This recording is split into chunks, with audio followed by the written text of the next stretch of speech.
An exoplanet is any planet inside our solar system. Some of them are free-floating. Those are called rogue planets. They move around the galactic center. Others orbit their host star, or two. For the first time, astronomers discovered exoplanets in the 1990s. Since then, scientists have found thousands of them. And now, you can sneak a peek too. Spoiler alert, some exoplanets are pretty bizarre. Others resemble our home planet and could probably support life. The closest to Earth exoplanet is Proxima Centauri b. It's a mere 4.2 light-years away from Earth. Recently, astronomers have found out that this world might resemble Earth even more than previously thought. It's only 17% more massive than our home planet. It orbits a star that is dimmer and less massive than the Sun. Proxima Centauri b is in the middle of the star's habitable zone. This means that chances are liquid water and life might exist on the planet. It looks like the exoplanet is tidally locked with its parent star. This means one of its sides faces the star at all times, and the other is always in the darkness. Scientists haven't figured out yet whether the planet has an atmosphere. It's traveling too close to its star and completes one orbit within 11 Earth days. The radiation from the star might be pulling the planet's air away. If this is the case, Proxima Centauri b isn't likely to have liquid water on its surface. Gliese 832c is 16 light-years away from Earth. In the cosmic scheme of things, it's a stone's throw away. This exoplanet is 5 times as massive as Earth and travels much closer to its parent star. That's why a year on this planet lasts a mere 36 days. But since this star is a red dwarf, much cooler and dimmer than the Sun, Gliese 832c gets as much light and heat as our planet does. At the same time, it's still unclear if Gliese 832c is similar to Earth. It probably has a much thicker atmosphere that creates a runaway greenhouse effect. This phenomenon occurs when a planet absorbs more heat from its host star than it can release back into space. This means that Gliese 832c is more likely to resemble scorching hot Venus rather than relatively cool Earth. Another Earth-like planet, TOI 700d, is 100 light-years away from us in the constellation Dorado. It orbits a small and rather cool dwarf star that is about 40% of the mass and size of the Sun. Its surface temperature is half as high as that of our star. The outermost planet, which is the very TOI 700d, is almost the size of Earth. It also sits in the habitable zone of its parent star. No flares from TOI 700 reach the planet. This increases the chances of the exoplanet being habitable. This means it can potentially develop and maintain life. Scientists don't know for sure the exact conditions on the surface of the planet, but one of the computer simulations they've created shows a planet covered with an ocean. It has a very dense atmosphere dominated by carbon dioxide. Astronomers think a similar atmosphere surrounded Mars when it was a young planet. But another 3D model shows TOI 700d as an all-land, cloudless world. That's what our Earth would probably look like if it wasn't covered with oceans. Winds on TOI 700d move away from the night side of the planet and meet in the area that directly faces the star. There is an exoplanet that stands out among the rest because of its awesome magenta color. You can find this world in the Virgo constellation. The planet is called Gliese 504b. The distance between this planet and its parent star is 9 times the distance between the Sun and Jupiter. The planet formed relatively recently and is still glowing with heat. That's why its surface looks pinkish. Just 20 light-years away from the Sun, which isn't such a great distance when we talk about space, a bizarre rogue planet is roaming our home Milky Way galaxy. But even though this planet doesn't orbit any star, it still has an incredibly powerful magnetic field. It's 4 million times stronger than Earth's magnetic field. The exoplanet also produces amazing auroras. When it was discovered in 2016, astronomers were almost sure they had detected a brown dwarf, which is an object too large to be a planet and too small to be a star. But later, scientists received proof that the space object wasn't big enough to be a brown dwarf. The planet sure is a mammoth among its peers. It's 1.2 times as wide as the largest planet of the solar system, Jupiter, and more than 12 times as heavy. Astronomers think the exceptional strong magnetic field helps the planet produce the auroras. But the most curious thing is that they're generated in a different way than auroras on Earth. It might be because the exoplanet's moon helps the planet create these light shows. If you traveled 20,000 light years away from Earth, you'd come close to a red dwarf in the Sagittarius constellation.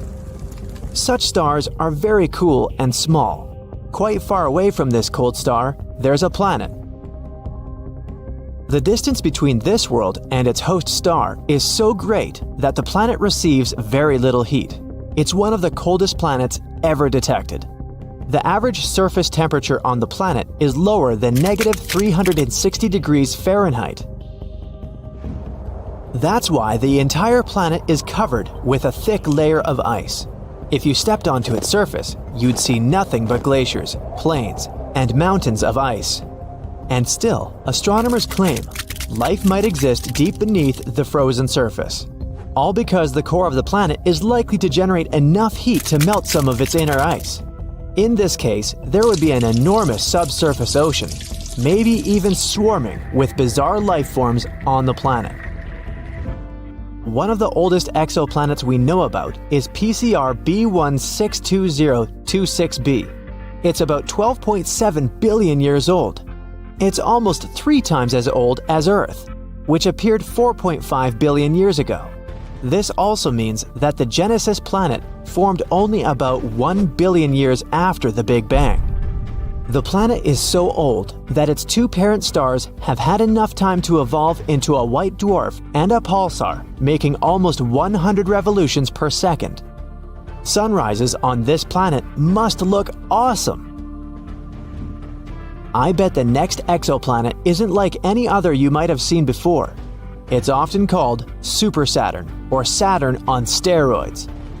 That's because J1407b has a colossal system of rings. They're 640 times as large as those of Saturn. The bizarre world is 434 light-years away from Earth. It's the only planet we know about that has rings similar to Saturn's. If you moved J1407b to our solar system and replaced Saturn with it, its rings would look many times larger than a full moon. Astronomers have noticed a gap halfway through the planet's rings. The chances are high that an exomoon the size of Mars orbits the planet somewhere within this gap. If you lived on this moon, you'd have an awesome view every time you looked up into the sky. This exoplanet, called WASP-12b, munches on the light coming from its star. It's one of the darkest worlds people know about. All because its day side consumes light rather than reflects it back into space. The planet is giant, twice the size of Jupiter, and it traps more than 94% of the light that reaches its atmosphere. This is likely to be the main reason for the insane temperatures on the surface of the planet. They can rise up to 4,600 degrees Fahrenheit. It's almost half as hot as the surface of the Sun. WASP-12b travels so close to its host star that it needs just 1 day to complete one orbit. Its night side isn't as hot as the day side, a mere 2,200 degrees Fahrenheit. Because of this difference in temperature, water vapor and clouds gather above the surface of the planet. From time to time, swirls of material from the planet's superheated atmosphere spill onto its star. About 4,000 light-years away from Earth, there's an exoplanet that might be one enormous diamond. It's 5 times the size of our planet, but needs only 2 hours and 10 minutes to orbit its parent star. It's a pulsar rotating at a rate of 10,000 times a minute. The planet is denser than any other we've discovered so far. It consists mostly of carbon, which is so dense that astronomers think it might be crystalline. If it was true, it could mean that at least some part of the planet is diamond. On WASP-76b, it rains iron on the night side of the planet, and the temperature on the daytime side rises up to 4,300 degrees Fahrenheit. That's hot enough to vaporize most metals. This exoplanet is a bit smaller than Jupiter and located 640 light-years away from Earth. Such terrifying weather conditions in this world are caused by its unusual orbit. The distance between WASP 76b and its parent star is 10 times shorter than the distance between Mercury and the Sun. That's why the star and the huge planet are tidally locked. One side of WASP 76b always faces the star, and the other side is always pitch black. This bright blue exoplanet sits 62 years away from Earth. A bit larger than Jupiter, it looks calm and peaceful. Its blue color might remind you of our home planet. But this familiar appearance conceals the planet's horrifying nature. The beautiful hue comes from silicate atoms and particles that make up the atmosphere. But the wind speed on the planet can reach 5,400 miles per hour. That's 7 times the speed of sound. The temperature there can rise up to 1,600 degrees Fahrenheit. But this isn't the worst. In this bizarre world, it rains glass, sideways. So it's probably not the place where you'd like to spend your vacation.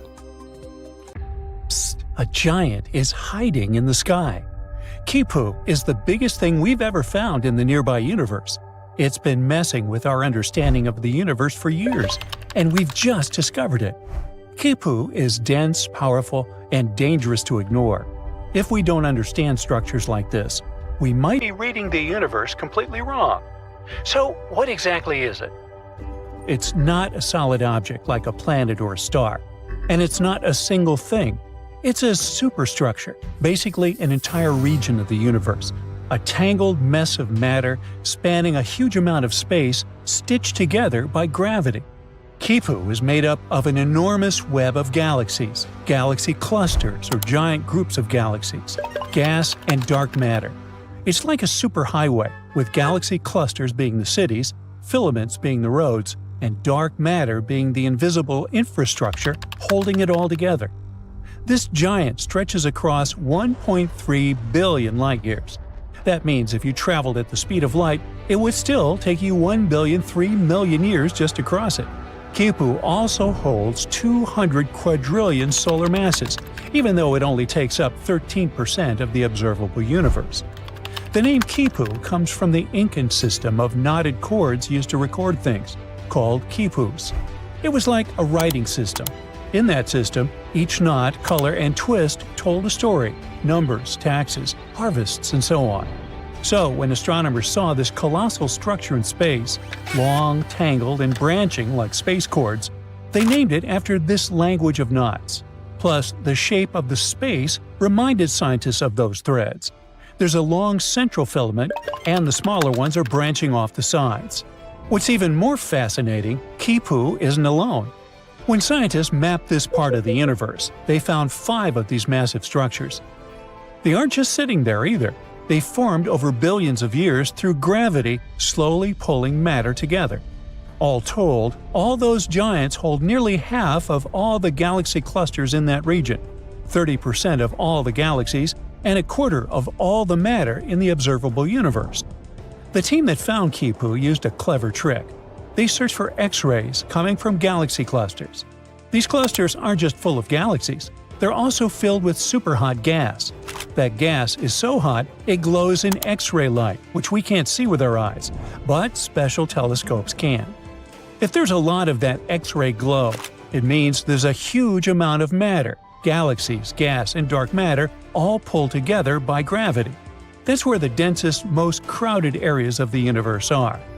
So, by following the X-ray glow, the scientists could draw a map showing where the biggest cosmic structures like Kipu were hiding. Why does any of this matter? Because these megastructures mess with everything. First of all, they warp the cosmic microwave background, the ancient light left over from the Big Bang. It's a faint glow of light that fills the entire universe.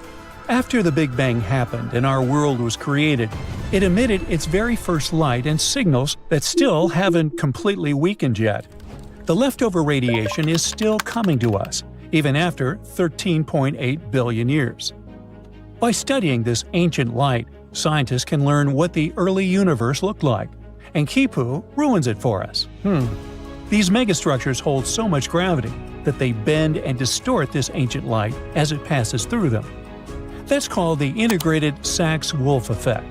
These warps add noise to the original signal, and now it's harder for us to get a proper, clearer understanding of what the baby universe looked like and how it expanded. They also mess with the Hubble constant.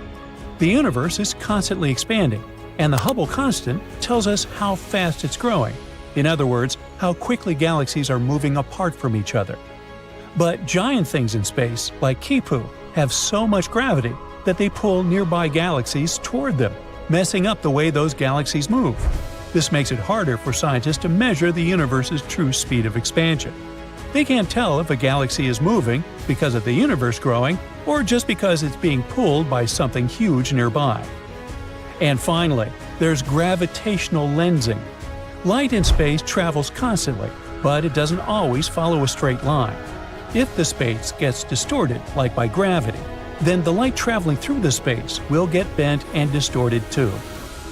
Gravitational lensing is when light from faraway galaxies get bent because it passes by something supermassive, like Kipu here. That huge gravity pulls on the light, like how a heavy ball can bend a sheet. And since light delivers information to us, literally makes us see what things look like, this bending distorts how we see galaxies. The images of galaxies end up looking stretched, brighter, or we can even find an entire galaxy in the wrong place. It's like looking at our universe through a warped magnifying glass. If we're not careful, we could misread those distortions and get the wrong idea about what our world looks like. Luckily, we didn't just drop these mysterious superstructures out of nowhere. Astronomers suspected that something like that should be out there. They just didn't know for sure. Our best model for the universe is called Lambda CDM. It says, universe started with the Big Bang, is still expanding, and is mostly made of mysterious stuff, dark energy, and cold dark matter, the CDM part. We can't see or touch these things, but we know they exist, because if they didn't, our universe would literally break apart. This model matches what we do see, like galaxies forming, how stars move, and the overall shape of the universe. So even if some puzzle pieces by themselves are still a mystery, they match the actual picture. And this model actually predicted things like Kipu. When scientists ran simulations using that model, they saw similar structures forming, giant cosmic webs of galaxies tied together by gravity. Kipu matched those predictions in real life. This also means that Lambda CDM is matching real life once again, thank heavens. No huge surprises here. But now that we actually found it, it's the largest known structure in the observable universe. There was another giant before Kipu, the Sloan Great Wall. That one was discovered in 2003 and was believed to be one of the largest structures ever found. And it's still an absolute monster. The Sloan Great Wall stretches over 1 billion light-years across. It's called a wall, but it's not like a wall you'd find on Earth. It's also a vast cosmic web, made up of thousands of galaxies and gas connected by dark matter. What makes both Kipu and the Sloan Great Wall so surprising is that they literally seem too big to exist. According to the Lambda CDM model, structures that huge shouldn't be common, especially at the time they formed. How did these giants form so fast in a universe that's supposed to be growing, expanding, and smoothing over time? And if we keep finding more of them, that would be completely insane. It could mean there's something deeper going on in the way our world is built. It's all part of our crazy Copernican journey, a long series of discoveries where we just keep getting humbled by the universe. Every time we find something like this, we realize even more how we're not the center of everything. First, we learned the Earth wasn't the center of the solar system. Then we found that the solar system is just one speck in a galaxy. Now, even galaxy superclusters, which we believe to be the biggest, are being dwarfed by structures like Kipu and the Sloan Great Wall. But also, these structures won't last forever. Kipu is temporary. Over billions of years, gravity will tear it apart, breaking it into smaller pieces. Some parts will collapse into tighter clusters, others will drift apart. Right now, though, it's one of the most important structures in the known universe. It shapes how galaxies form. It bends light, making it super important for us to decipher. It literally messes with our understanding of the cosmos. Okay, I officially give up on the hope that the moon is made of cheese after all. Wow, not even Gouda. The shiny lunar ball, or a curved banana, or half of a coin, depending on what phase it's in, has different layers inside, just like Earth. One of these layers is called the inner core. About 20 years ago, scientists were observing how the moon rotates. Using that data, they concluded that it had a fluid outer core. But the inner core was hard to study, so they didn't know if it was solid like a rock or molten like a hot liquid. But things are clearer now. Astronomers have collected data from different missions, including the Apollo missions, where astronauts went to the moon and gathered information themselves. Plus, they've used a special technique called seismic data. This method is all about studying how sound waves move through things. Take earthquakes on our planet as an example. When an earthquake happens, it creates waves that travel through the ground. Scientists can detect and analyze these waves to learn more about Earth's interior.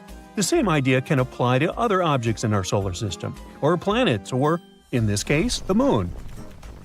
When quakes or moonquakes happen, they generate sound waves, and by carefully listening to and studying these waves, scientists can create a detailed map of what's inside the object. They can figure out things like different layers, what they're made of, and how they're arranged. To check the moon's deep interior, scientists also use something called laser ranging. This method measures the distance between the surface of the Earth and the moon very precisely. And ta-da! Our natural satellite's inner core is a dense, solid ball made of iron, just like Earth's. It's about 310 miles wide, which is nearly 15% the size of the entire moon. Researchers also have stumbled upon evidence that supports the theory that the layer between the moon's surface and its core, called the mantle, has been moving around as the moon evolved over time. This movement is something we call lunar mantle overturn, and it could explain why we find elements rich in iron on the lunar surface. Mantle material ends up being carried upward, and the volcanic rock remains in the moon's crust. Some of the materials in this rock were too dense, like me, so they just sank back through the lighter crust material all the way to the core mantle boundary. It's like a cycle where the moon's mantle material goes up during volcanic activity, carries iron-rich elements to the surface, and then sinks back down. There's another mystery scientists have been trying to solve. What caused the moon's magnetic field to weaken and nearly disappear over time? It seems that now that we know about the iron core and the global mantle overturn, we might get some more answers about the moon's magnetic field. Knowing what the inner core is like can help us better understand the moon's history as well as the history of our entire solar system. Now, one of the theories that's widely accepted about the origin of the moon says there was a massive collision between Earth, in its early stages, and another mysterious object in our solar system. It's called the Large Impact Theory, and this collision was so strong it ripped off a big chunk of the primitive molten Earth. I mean, not so big compared to what's left. If you put a US nickel next to a green pea, you get a good idea of how big our planet is compared to the moon. Now, this chunk was set into orbit around our planet, and this might have happened about 95 million years after our solar system formed. The object that collided with Earth could have been about 10% the mass of our home planet and roughly the size of Mars. Well, it makes sense. Earth and the Moon do have similar compositions after all. Of course, there are other ideas about how the Moon formed. One says that the gravitational force of our planet captured it. This means that the Moon was just an object innocently passing by when suddenly it got attracted and pulled into Earth's orbit. There's even a hypothesis that Earth stole the Moon from Venus. Ooh. In that case, the Moon shouldn't complain. I guess the view is way better here. So yeah, the Moon and Earth are similar when it comes to rocks and some minerals. But the Moon doesn't have the same atmosphere as our planet.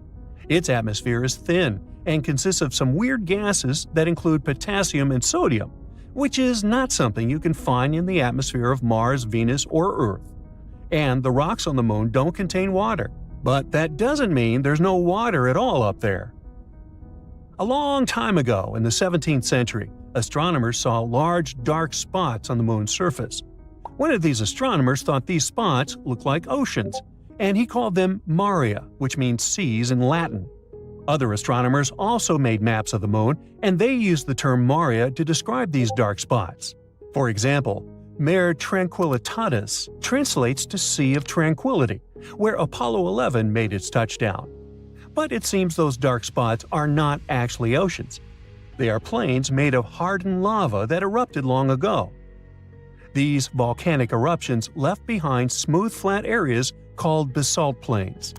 In the late 1800s, one sky watcher studied the moon and found it didn't have an atmosphere. Without an atmosphere, there are no clouds and no air to keep water from evaporating. So scientists thought that any water on the moon would just disappear right away. They believed the moon was totally dry. But then, in 1961, one physicist had a different idea. He pointed out there could be water on the moon in special areas called permanently shadowed regions. These are spots on the moon where the sun doesn't shine, so they stay dark all the time. Water ice could exist in these dark areas because they're extremely cold and the ice wouldn't evaporate. But when astronauts from the Apollo missions went to the moon, they brought back soil samples, and scientists found no signs of water in them. So everyone went back to thinking that the moon was completely dry. In the 90s, NASA focused on these shadowed craters and found high concentrations of hydrogen, which meant there could be ice at the moon's poles. They still weren't certain, so they kept digging and after a while found hydrogen trapped inside tiny beads of volcanic glass.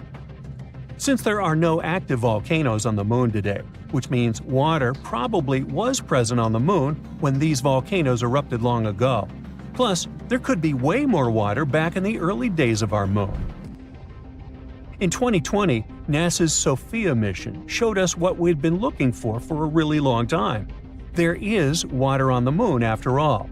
It turns out the water is hidden within the grains of lunar dust or sticking to the surface in the sunlit areas of the moon. So there are no oceans like we have on Earth, but at least there's something. The question remains, how did water even get there? It seems the moon had a chaotic history back at the time when it was forming, as probably most of the planets and moons in our solar system. So there is some evidence that water came there from comets hitting its surface back in the old days, or maybe even keeps on coming from those that are slamming into the moon right now. We're talking about a chaotic situation where icy micrometeorites collide with the moon's surface, and dust then makes an even bigger mess when interacting with the solar wind. But we're waiting to find out more about this. Because, as we all know, when you mention water, you also inevitably talk about life. That's why we want to know more, for instance, about all that ice hidden in polar craters on the moon. Maybe it can teach us more about how life developed on Earth. Maybe comets brought all the necessary elements here. Then, what if there are some of those elements stuck in the ice on the moon, too?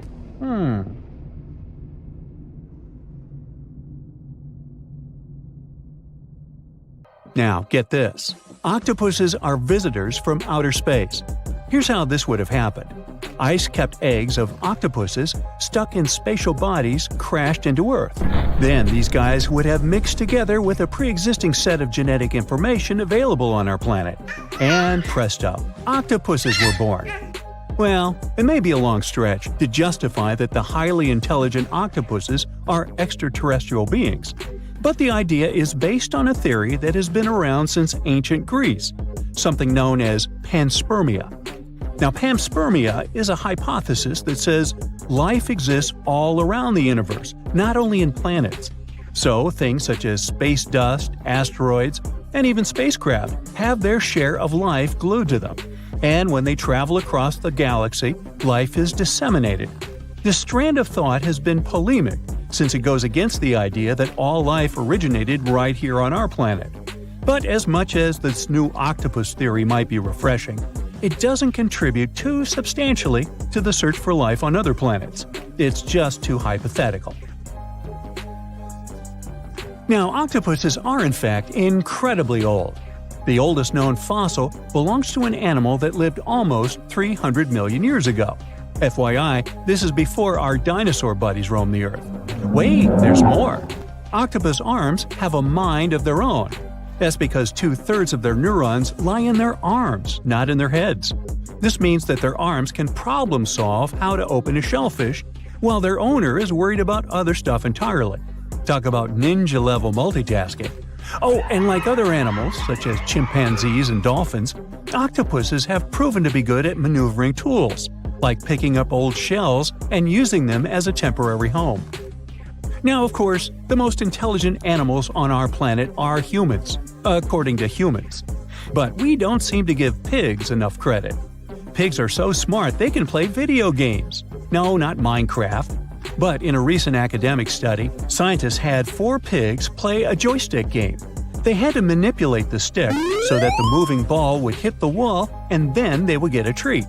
All 4 pigs did great in the test, which was surprising even to the scientists. Now, pigeons also aced an impressive test. They were trained to differentiate a Picasso painting from a Monet one, which they had no trouble learning.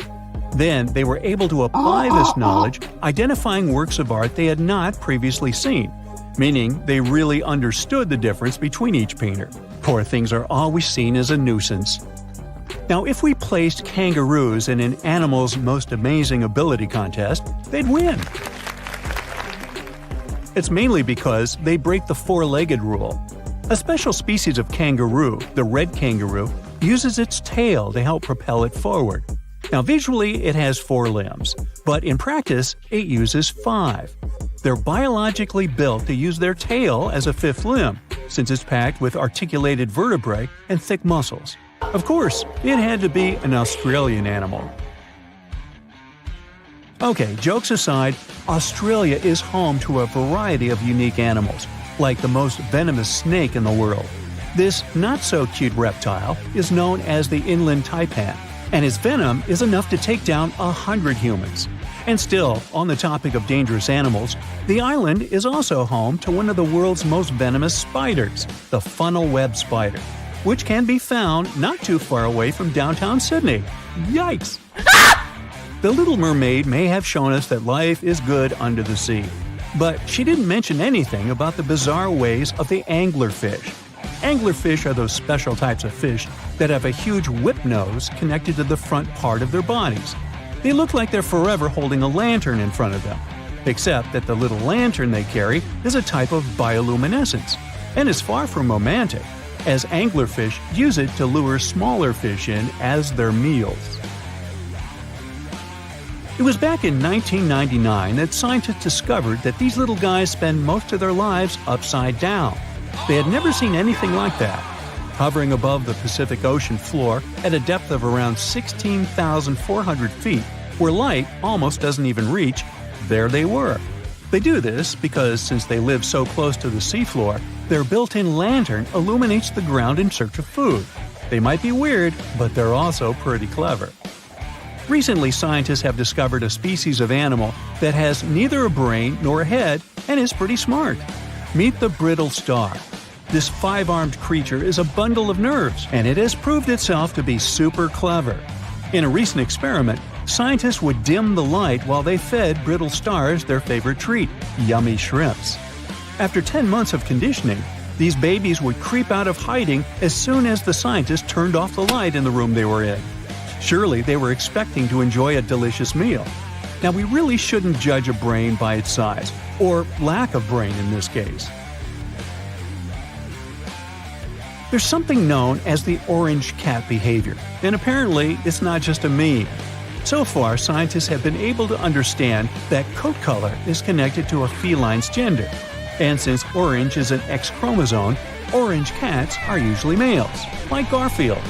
The so-called orange cat behavior describes ginger cats as agents of chaos. Again, pretty much like Garfield. However, there haven't been any conclusive studies on whether coat color and cat behavior are truly linked. In terms of vision, mantis shrimps probably have the most psychedelic vision out of all animals.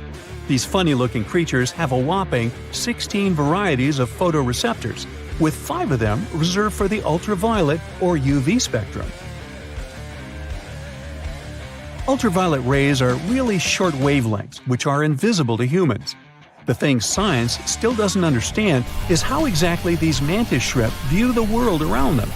Sure, they can perceive a bunch of colors, but they can't necessarily distinguish all of these colors among themselves. It can be that they just see a lot of really vivid, really blurry colors, but we haven't figured out a way to check that out. Now, to say sloths are cute is an understatement. They may be one of the friendliest animals in the jungle, but there's more. If you look closely at their fur coat, you'll notice hints of green. These greeneries are actually tiny little algae that grow alongside sloths. They help sloths to camouflage better in the jungle, but they also nurture them. The little cracks inside a sloth's fur create the perfect environment for algae reproduction, and scientists have found species of algae that don't exist anywhere else in the world. They do get by with a little help from their friends. Deep within the Sahara Desert, you'll find a little creature known as the fennec fox. This huge-eared animal adapted perfectly to survive in its hostile environment. The huge ears help them to dissipate the unbearable heat of the desert, as well as help them to hunt for underground prey. Now meet this guy. Unlike what its name might suggest, the red panda is closer to a raccoon than it is to a giant panda. You'll find a lot of these cat-sized creatures in the Himalayan region, hopping from tree to tree and bundled together trying to keep warm in the harsh weather. They're gentle and friendly like their big panda cousins, and occasionally enjoy eating some bamboo sticks. And then there are bees. Compared to humans, bees' brains are the size of pinheads, yet they are capable of astounding things. Let's say a bee is running low on energy after a long search flight. This bee desperately needs a drop of honey in order to continue flying, but smartly enough, she doesn't need to go back to the hive to recharge. She can ask a fellow beehive mate for a drop of honey directly from this other bee's stomach and continue flying. This type of decentralized system allows them to build highly effective societies, one that bees don't need to push the queues in front of the honey cells, for example. Hey, just kidding. For decades now, scientists have been discovering new planets outside our solar system. By 2023, we've found more than 5,000 of them, and many of these exoplanets could potentially even have life.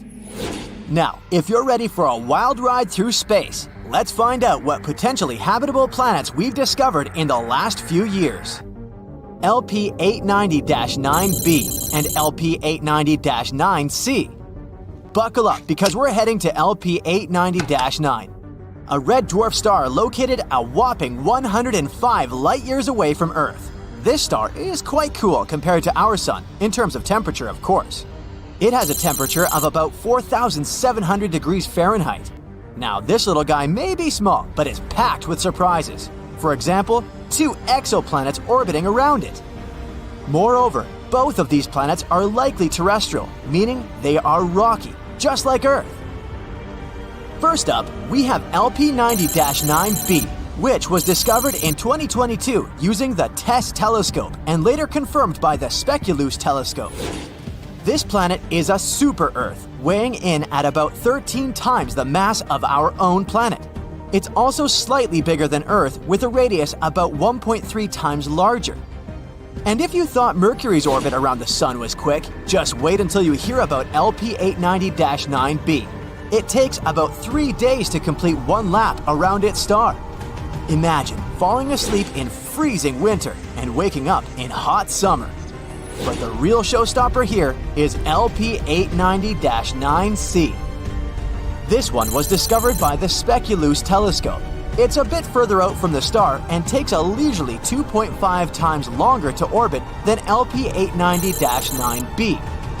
It's also a bit larger than Earth. But its real claim to fame is its location within the habitable zone of its star. That means it could potentially have liquid water on its surface and a climate suitable for life. Now this planet becomes a prime candidate for studying its atmosphere using the James Webb Space Telescope. But hold on.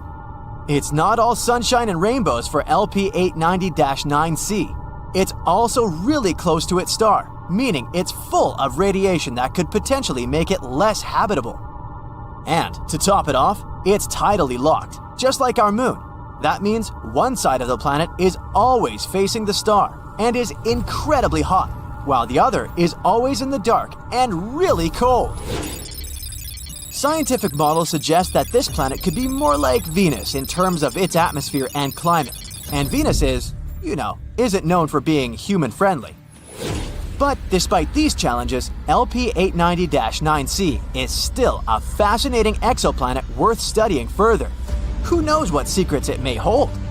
Let's move on to the next candidates. GJ1002b and GJ1002c.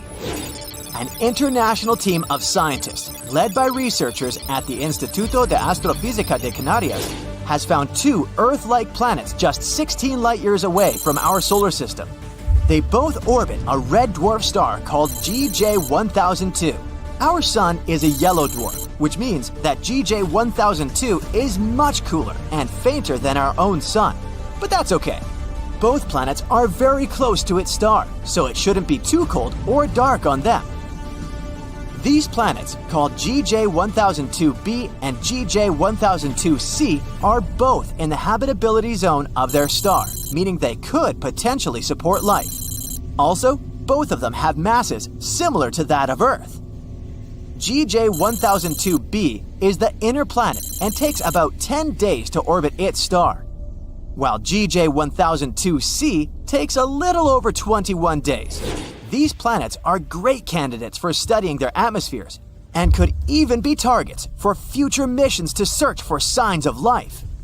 The most important thing is that these two planets could potentially support life, and that's pretty cool. Plus, the fact that they're located so close to us means that we might be able to visit them someday. Well, maybe not us personally, but And maybe one day, we'll even find some extraterrestrial life on one of these planets. Now that would be out of this world. But moving on to the next one. Kepler 1649c. Kepler 1649c, also known as the Lost Exoplanet, was rediscovered in 2022 by scientists using data from NASA's Kepler spacecraft. This exoplanet is located about 300 light-years away from Earth and orbits a small, cool star called Kepler 1649. It's about the same size as Earth, and just like the previous ones, it's located in the habitable zone of its star. Initially, the data about this planet was discarded. A special computer program called RoboVetter, written to automatically sift through the volumes of Kepler data, labeled this candidate as a false positive. In other words, the program thought it was just some kind of an error or interference. Fortunately, the researchers double-checked such things, and when rechecking the data, they managed to rescue poor Kepler 1649c. Now we know that this is a terrestrial planet just like Earth, and if it really does contain water, there could even be life there. But don't pack your bags just yet. There are still many unknowns about Kepler 1649c. For example, we don't know what its atmosphere is like or what kind of surface it has. It's also possible that the planet is tidally locked, just like LP890-9c. That would be, unpleasant. That's why Kepler 1649c is definitely worth further study. Maybe it turns out to be a perfect place for us to set up a vacation home in the future. Just make sure to bring plenty of sunscreen since the planet is pretty close to its star and things could get pretty toasty. Kepler 1638b. This exoplanet is located about 5,000 light-years from Earth in the constellation Cygnus. It's also located in the habitable zone of its star. It was discovered in 2020 by the Kepler spacecraft through the process called transiting. They basically take a bunch of photos of the star at different times. After that, the programs analyze these photos and look for small spots and dots on them. These tiny dips in brightness may mean that a planet was passing by the star. Kepler 1638b is a bit of an oddball compared to most exoplanets we've found so far. It's about 4 times the mass of Earth and has a radius about 2 times that of Earth, making it a super-Earth exoplanet. Its orbital period is about 260 days, which is quite close to our Earth, and that's great. Finally, at least somewhere, winter and summer will flow normally. Kepler 1638b could have some liquid water there. That's why it's also a good candidate for further study, to see if it could potentially support life. Let's hope that we'll find out more about this planet in the future. And finally, the last one. Kepler 438b. Kepler 438b is an exoplanet located approximately 640 light-years away from Earth in the constellation Lyra. It was discovered in 2015 by the Kepler Space Telescope. One of the most interesting things about Kepler 438b is its size and location. It's about the same size as Earth and also orbits within the habitable zone of its star. But there are a few catches. For one, Kepler 438b orbits around a red dwarf star, which are known for their high levels of solar radiation and flare-ups. This could make the surface of the planet too hostile for life as we know it. In addition, Kepler 438b has a much shorter year, only around 35 Earth days long. This could lead to extreme temperature fluctuations on the planet's surface, but maybe it's home to some hardy extraterrestrial life forms that have adapted to its unique conditions. Or maybe not. Either way, it's definitely worth keeping an eye on. This is a small list of exoplanets that we've discovered in recent years. Now, with the use of new technologies, we'll be able to find new exoplanets much more often. Let's hope that at least a few of them will really be inhabited. Ever wondered what it would be like to hear the sound of a black hole? NASA's got you covered. Here is a screaming black hole. Screaming in space? I thought in space no one can hear you scream. Well, let me explain. Using a telescope, NASA examined the movements of hot gas in a cluster of galaxies in 2002. Then they converted what they found into a sonification. The sound, how can I put it politely, wasn't appealing, but that's okay. After all, you're able to hear the noise hot gas produces in a cluster of galaxies 250 million light-years away. Hey, how would you like to hear the sound gas produces right here on Earth? Never mind.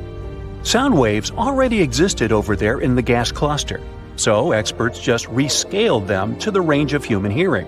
This is how they converted the input coming from the telescope. The principle is universal. In our atmosphere, we can hear stuff because pressure waves move through a medium like liquid or gas. Sound waves in these galaxies can also move because they're surrounded by gas. What does it have to do with black holes? Well, the thing triggering those pressure waves in the cluster is a giant black hole. To be more precise, it's a supermassive black hole that weighs millions of times more than the Sun. Wow. Experts still don't fully understand the relationship between supermassive black holes and the clusters surrounding them. They only know that these two evolve together. They're interrelated. The cluster feeds the black hole with new material and so on. And in return, the black hole heats the cluster. That's all we know. Now, this made me wonder how large the biggest black holes are. There are 4 types of black holes: stellar, intermediate, supermassive, and miniature. Naturally, the biggest ones fall into the category of supermassive. The largest black hole in the universe we've discovered so far is about 66 billion times larger than the Sun. It's one of the brightest objects in the universe. Astronomers keep scanning space and finding new black holes. But have you wondered when the first black hole was spotted? It was discovered by different researchers independently in 1971. Scientists first confirmed that these objects were formed from the remnants of massive stars. After a black hole appeared, it then consumed all the nearby objects. Here is a quick recap of how these space objects work. Their gravitational force is super strong. Nothing can escape a black hole after crossing the event horizon. Black holes eat everything, just like me. I mean, even light gets trapped inside them. What's even cooler/scarier is that the laws of time and space become distorted there. If you were falling into a black hole, you would realize that time slows down there. Einstein explains this in his famous general relativity theory. In very, very basic terms, time gets affected by how fast you are moving at extreme speeds. NASA has discovered a rapidly growing black hole, but don't worry, the world isn't in danger. This black hole has been in front of the eyes of astronomers this whole time. It's in a region of a well-studied sky field. Astronomers say that this hole formed 750 million years after the Big Bang, the birth of our universe. So why are black holes so bright? Well, that's a bit ironic. When I defined this space phenomenon, I said that black holes were so dense that even light got trapped there. But ask any astrophysicist, and they'll confirm that black holes are among the brightest objects in space. That's because black holes don't exist alone. They sit at the centers of galaxies and are usually surrounded by clouds of hot gas. And these clouds create cosmic auroras around black holes. I must mention, though, that you can't see a black hole directly. What you see is actually the effects it has on its environment. For instance, you can see space objects being ripped apart by a black hole. Remember when the first time ever silhouette image of a black hole was shared with the public in 2019? Proof, you fellas. You wouldn't really see the black hole if there was no orange ring. Why is the ring orange and not green or purple? The dark shadow inside is the shadow of the black hole. The glowing orange of the bright ring in the image isn't the real hue of the gas. I'm a little heartbroken here. It's a representation picked by researchers to depict the brightness of the emissions. A scientist explained that yellow is the most intense emission, red is less intense, and black has little or no emission at all. In the optical range, this ring would likely seem white, perhaps tinged with blue or red. Now, spaghettification is a real word. That's an astonishing ability black holes have. If a giraffe fell into a black hole, it would stretch into a long spaghetti-like strand. On Earth, a giraffe's legs are closer to the center of Earth, so they're more powerfully attracted to the surface than the animal's head. This rule works in the animal's favor on Earth, but would work against it inside a black hole. In a black hole, there's extreme gravity. The closer the giraffe's legs got to the center of the black hole, the more the pull of gravity would stretch them. And the closer to the center the giraffe got, the faster its legs would move. But the top half of the giraffe's body would be farther away, so it wouldn't move toward the center as fast as the legs. Here comes the spaghettification. Can we have meatballs with that? No? Okay. The only difference between a black hole and our sun is that the center of the hole is made of super dense material. It provides the black hole with a strong gravitational field that can trap everything, including light. This is why we can't see black holes. Did you know that, theoretically, you could turn anything into a black hole? For instance, if you shrank the sun to approximately 4 miles across, you would compress the matter inside to an extremely small size. This would make it so dense that our star would turn into a black hole. You could do the same with a planet or even your own body. Is there something called a white hole, or is it just a myth? White holes exist in theory. Hypothetically, they function in the opposite way to black holes. Nothing can enter them. Physicists think of black and white holes as yin and yang, or two sides of the same coin. For them, a white hole looks exactly like a black hole, which makes different things come out of it. But the existence of white holes hasn't been proven yet. And how about wormholes? There are so many movies about black holes and wormholes. How many of them are based on reality, and how much is fiction? Some people believe that black holes function like wormholes. You go inside and exit in another part of the universe. Since we still have a lot to learn and discover about physics, no one can prove this theory is wrong or right. Astrophysics says we need to have a solid theory that unifies general relativity with quantum mechanics. Black holes are among the largest structures in the universe, but there might be tiny specimens. The mass of the smallest black hole we know about is only 3 times greater than that of our Sun. Now, apparently, black holes can vanish. Stephen Hawking developed a theory of Hawking radiation. According to it, radiation decreases the mass and rotational energy of black holes, and ultimately they evaporate. This process occurs very slowly, though, if we're not talking about small black holes. Astronomers have discovered an elusive black hole in the neighboring galaxy.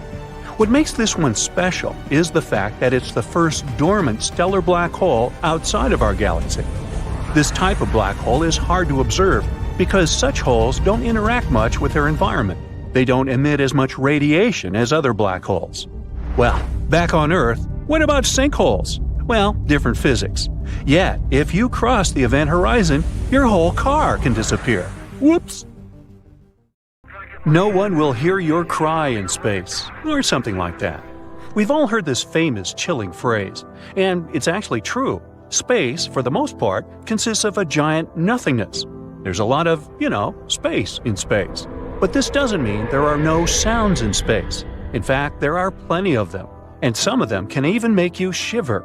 Let's take a look at the scariest space sounds. First of all, how are cosmic sounds even recorded? Sound is just the vibration of molecules. When you scream, you make the molecules push each other furiously until they reach the ear of the person you're yelling at. Then these vibrations get transmitted to the brain, and we recognize them as something that you might need to apologize for. In other words, to hear something, we need molecules. And that's where things get complicated. There aren't any of them in space. The entire universe almost completely consists of a vacuum. No, not a Hoover. Absolute nothingness. However, the wizards from NASA still record space sound somehow. So how do they do it? The thing is, there are some types of waves that don't care about molecules. We regular folk can't perceive them without some special devices.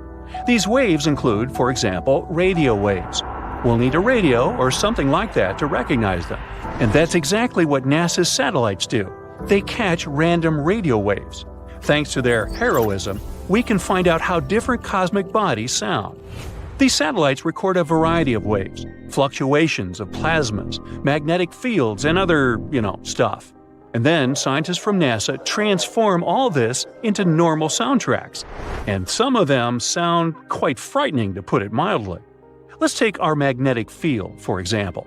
It surrounds our planet like an invisible shield, protecting us from all sorts of nasties, like radiation and solar winds. At the same time, we can neither see it, feel it, nor hear. Oops. Well, the last one is outdated. Scientists from the Technical University of Denmark took magnetic waves recorded by the ESA swarm satellite. They converted them into an audio track and got a pretty creepy result. Now, to be honest, it sounds more like an eerie entity stalking you in the middle of the night. And if you remember the maps of Earth's magnetic field, it starts to feel like a spider crawling nearby. Ew. And this isn't the first strange sound that we caught on Earth. Recently, we caught another weird radio emission from space. Scientists found out that the repeating signal came from somewhere very far away, like billions of light years away from us. Such fast radio bursts usually lasted no longer than a few milliseconds, but this one was unique. It lasted about 3 seconds, basically thousands of times longer than usual. And at the same time, the signal was very precise, so much so that scientists even compared it to a heartbeat. Scientists believe that this signal is caused by pulsars, or neutron stars. One time, Nikola Tesla caught something similar, but unfortunately, at that time, we didn't know about such things as pulsars, so Tesla was sure that he had caught a message from some extraterrestrial life. It's a pity that the truth turned out to be much more boring. But let's move on from the Earth to the Moon. In 1969, the astronauts of the Apollo 10 mission, the spacecraft that made the final test flight to the Moon, flew past its surface. And then they caught some strange signals coming from the dark side of the Moon, the side that we never see because the Moon is tidally locked to us. The sound was so weird that the astronauts weren't even sure whether to report it to NASA. They were afraid they wouldn't be taken seriously, and maybe even not allowed to participate in the next space missions. Here's what it sounded like. But according to NASA, it's not some creepy extraterrestrial music at all. These may just be some radio waves that affected each other because of their proximity, although the astronauts who heard it for the first time probably felt a little creeped out. Let's move to the other planets. Now, 40 years ago, scientists actively explored the surface of Venus. They sent as many as 10 probes there, which were supposed to capture audio and video shooting from the surface. Now we know what Venus, which could easily destroy us at any attempt to even get close to it, sounds like. Horrifying. And you wouldn't expect anything else from the most dangerous planet in the solar system. Unfortunately, Venus is even more toxic than the average Twitter user. So these probes didn't last too long.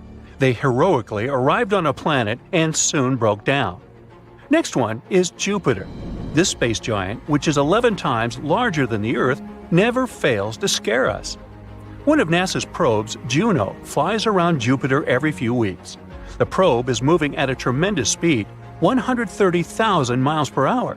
One day, Juno caught one of the strongest invisible signals it had ever encountered. This was the point at which the mad solar wind came into conflict with the magnetic field of Jupiter. It kind of sounded like a cosmic boom. The original sound lasted 2 hours, but it was compressed to a few seconds. It actually sounds more like a collision of a sea wave and a rock. But here, in terms of horror, Jupiter surprisingly loses to one of its small moons, Ganymede. In 2021, the Galileo space probe flew past Ganymede, and during its flight, it received a rather strange recording. These sounds are satellite radiation, and it's unclear whether it sounds like a cozy sunny day in the jungle or like thousands of bats waiting for you in the night. Next one is Saturn. This signal was caught by the Cassini-Huygens Automatic Interplanetary Station, which was launched into space in 1997. When flying past Saturn, Cassini recorded a pretty scary sound. This terrifying cry of thousands of souls is actually just some radio waves. They aren't too different from what the auroras emit on Earth. A little later, Cassini received another recording, the sounds made by lightning and thunderstorms on Saturn. They sound pretty interesting, too. More like popping corn or a Geiger counter, right? But that's just because these lightning strikes have a crazy frequency. Moving on from the solar system to outer space. The famous Voyager 1 was launched back in 1977 and continues to send us data even 40 years after its launch. In 2012, it left the solar system and entered interstellar space. And then, while abandoning its home, Voyager 1 detected the sound of plasma waves. The original recording lasted 7 months, but fortunately, scientists felt sorry for us and reduced it to 12 seconds. It isn't really eerie, but is still kind of unsettling. And although it feels like nothing can beat Saturn's horrors, let's end this tournament with one of the scariest objects in the universe, a black hole. This sound was recorded by the Chandra Space Telescope. While studying a cluster of galaxies in the constellation Perseus, they discovered something strange. Some undulating movements appear from the center of the cluster. They spread out in all directions, like circles on the water. Scientists have suggested that this was caused by a supermassive black hole. The thing is, black holes don't always devour space objects entirely. Sometimes they kind of spit them out. This causes vibrations of gases, which we can convert into soundtracks. What's interesting is that the oscillation of each such wave actually lasts about 10 million years. You're just listening to a very accelerated recording. Scientists have reduced the delay between oscillations by about 144 quadrillion times. So let's check it out. This is probably the eeriest sound from the whole list. Nothing too loud or wild, but there's something dark and disturbing about it. Now, those were the scariest space sounds captured by NASA. To be fair, most of them sounded creepy simply because they're radio waves, but it's still fun to get spooked sometimes. When you look at the night sky, it seems like there's not much happening up there, and that the stars always twinkle at the same spot. For thousands of years, researchers followed the idea that the lights in the sky were unchanging. Sailors guided their ships using fixed stellar patterns. There are also the exact outlines of constellations we observe today, and astronomers identified them a long time ago. It seems impossible that one day we wake up and simply can't see some stars anymore. Or does it? A team of researchers at Vanishing and Appearing Sources During a Century of Observations, or VASCO, studied the sky to check how things with the stars are going. The astronomers got the data from Gaia, the European Space Agency, and compared the information from 70 years ago to that from today to see how the sky has changed. To test it right, they had to use both modern and old telescopes. And something really interesting happened up there. Over 700 stars from the old maps were missing. If one star disappears, multiple theories could work. But it's harder when hundreds of them vanished at the same time. Could it be that the data was wrong? Or these stars were too faint to detect? Nope, they quickly eliminated this option because these stars had clearly been part of their earlier observations. So, the first thing that comes to mind when talking about how stars disappear is that they reached the point where they ended their lives.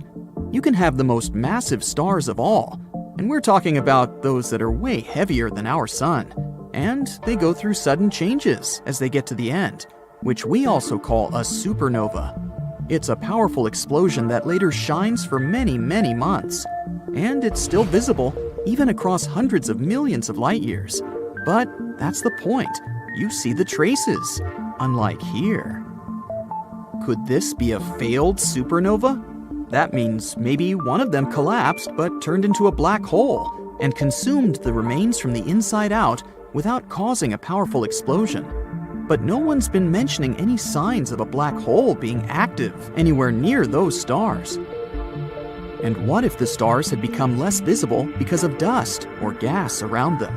This is something that can easily happen, as interstellar dust and gas do block our view of objects that are far away. But there were no traces of unusually high concentrations of dust or gas. Nothing destroyed them either. Researchers would have seen traces if something like that had happened. Plus, these missing stars were not all in the same area, which means there probably wasn't just one fatal thing that made them all disappear. Also, the stars were not at the same stage of their life, so it's not an option they were all accidentally close to their end. They weren't particularly old or young, and they were on different levels in size and brightness. At some moments, it even seemed these stars haven't vanished because of some natural events. Maybe it was something related to other civilizations that might be somewhere out there in space. Maybe that's one of the ways to look for them. We could stumble upon some secret civilizations from other planets if we carefully observed the behaviors of stars, especially those we can't explain. No one knows what exactly happened with the missing stars, and unfortunately, right now, all we have are these theories. But you have to admit, they're cool though. Maybe it's just some kind of optical afterglow caused by gamma-ray bursts, or maybe even fast radio bursts. Fast radio bursts are powerful pulses of radio waves. They can release more energy in a couple of thousandths of a second than our giant sun does in almost 100 years. We don't really understand how these energy eruptions work yet, so we don't know what they can do. But still, hundreds of stars at approximately the same time. There are between 100 to 400 billion stars in our galaxy, so we'll probably see some of them disappear too. Hopefully, we'll understand better why such things can happen. Of course, scientists are not sure about this number because we can't see all of the Milky Way stars from our home planet. Some are too faint, some are too far, or even hidden by dust or gas. But they assume these numbers based on the size, shape, and likely mass of the Milky Way. And out of billions of stars, there are a little over 9,000 of them we can see with the naked eye. If you want to see more, you need a good telescope that will reveal those fainter ones your eyes are unable to discern. Many of the stars we see in the night sky are probably not alive anymore. Stars are giant balls of gas that produce light and heat through nuclear fusion in their cores. However, stars also have a limited lifespan, and eventually they run out of fuel and stop shining. When a star passes, it can either become a white dwarf, neutron star, or black hole, depending on its size. Scientists have discovered that some of the stars we see in the night sky are too old to still be shining. This means that they may have faded, but we are still seeing their light because it takes so long to reach us. Actually, we may be looking at the past when we look up at the stars. Check out all of the stars you can see with your bare eyes. They lie within about 4,000 light years of us. That means what we're seeing are stars that appeared 4,000 years ago.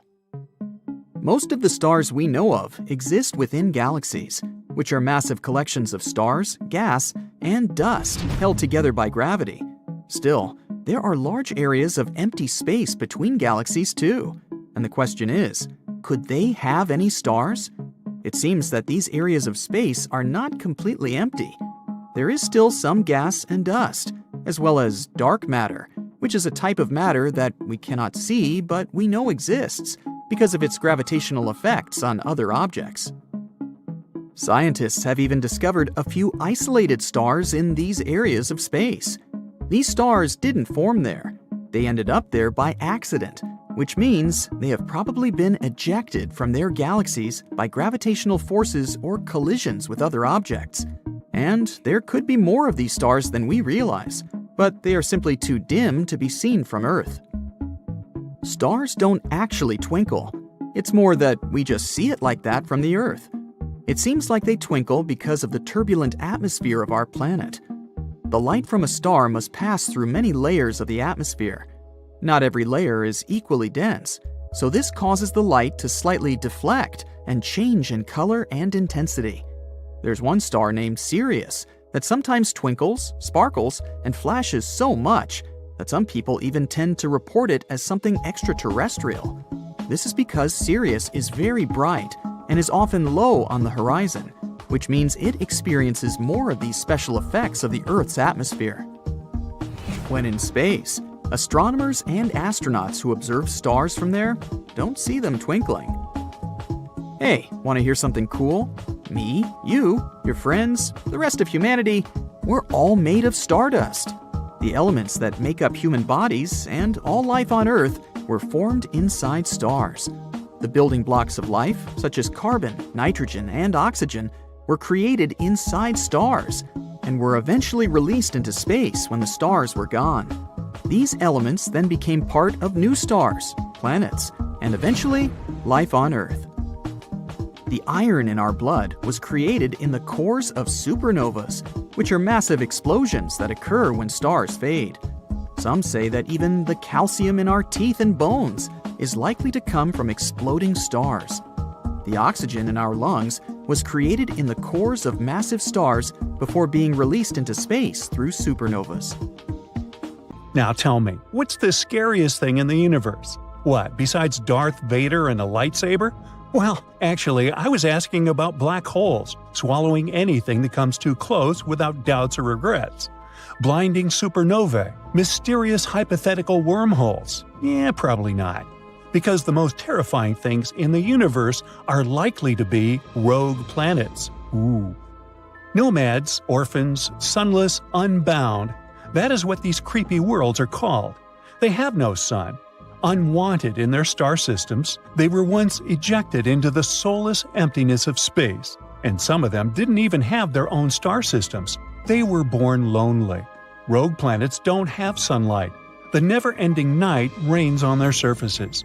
No light means no warmth, and almost no chance of any kind of life to be able to survive in these frozen worlds. How lonely! Kinda makes you tear up a little. Okay, I'm done. But how do rogue planets get born? When planetary systems, including our solar system, form, it can get messy. Most planets appear from the cosmic dust that is floating in space around a newborn star. And when these planets form, they push one another. This gravitational game of tag often shoves some planets toward the edges of the newly formed star system. And sometimes, one or two of them get ejected from their home altogether. There are also nearby stars that can play with planets too. Stars aren't often born on their own. Clusters of dozens to thousands of stars can appear in space. And in such a crowded environment, it's not a rare occurrence when a star with its own planets steals away a planet or two from another star. After getting a new planet, it can keep it for itself or throw it away into the dark, deep cosmos. Some free-floating planets pop up in a different way, with no parent star to help them. Like stars, they form from collapsed clouds of gas and dust, but since they are too weak, they can't put on enough weight and can't start nuclear reactions that make stars emit light. Such planet-like objects are known as failed stars. Or planets can go rogue after their parent stars disappear. Yes, sometimes stars go out, destroying some of their planets in the process. At the same time, the most distant ones, located in a safer zone, are left more or less intact. But the enormous force of a supernova ejects these planets away from the former star at a tremendous velocity. In any case, astronomers think there may be more rogue planets in our home Milky Way galaxy than anyone ever suspected. A recent simulation has shown there might be billions of them. But the problem is rogue planets are very hard to detect. You know, it's a tricky feat to find any exoplanet, even when it belongs to a planetary system. After all, planets don't give off their own light like stars. That's why when astronomers want to locate an exoplanet, they look for something blocking the light of its parent star, and it's usually the very planet passing between the star and the observer. But researchers can't use the same technique with free-floating planets because there's no parent star and thus there's no light to get dimmer. Another method of detecting exoplanets is the radial velocity method. It detects the planet's gravitational effect on its parent star. But, as you may guess, it doesn't work with rogue planets either. Luckily, there are still some ways we can detect these space wanderers. Imagine a line of sight between a telescope on Earth and a distant star. When an object crosses that line, its presence is likely to bend and magnify the light of the star. This makes it appear brighter than usual. The trickiest part is to figure out whether this object is a rogue planet.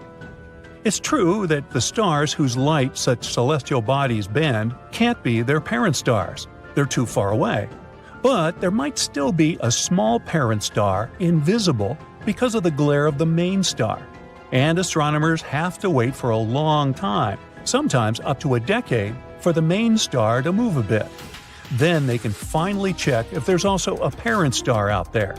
If there's no parent star in sight, then it's proven the planet is traveling solo. Not apparently. So far, astronomers have identified at least 70 rogue planets or candidate rogue planets. At the same time, we know about more than 5,000 exoplanets in planetary systems. That's a huge gap that proves that detecting rogue planets is a tricky business. Interestingly, free-floating planets might not be as lonesome as we think. They can potentially have moons of their own. They might even take them along when they get pushed out of their cosmic homes. But could a free-roaming world, and possibly its moons, find a new home near a different star? Some experts think it's unlikely. The universe is a very spacious place, and even a large star with an incredible gravitational pull is hardly able to catch a fast-moving planet.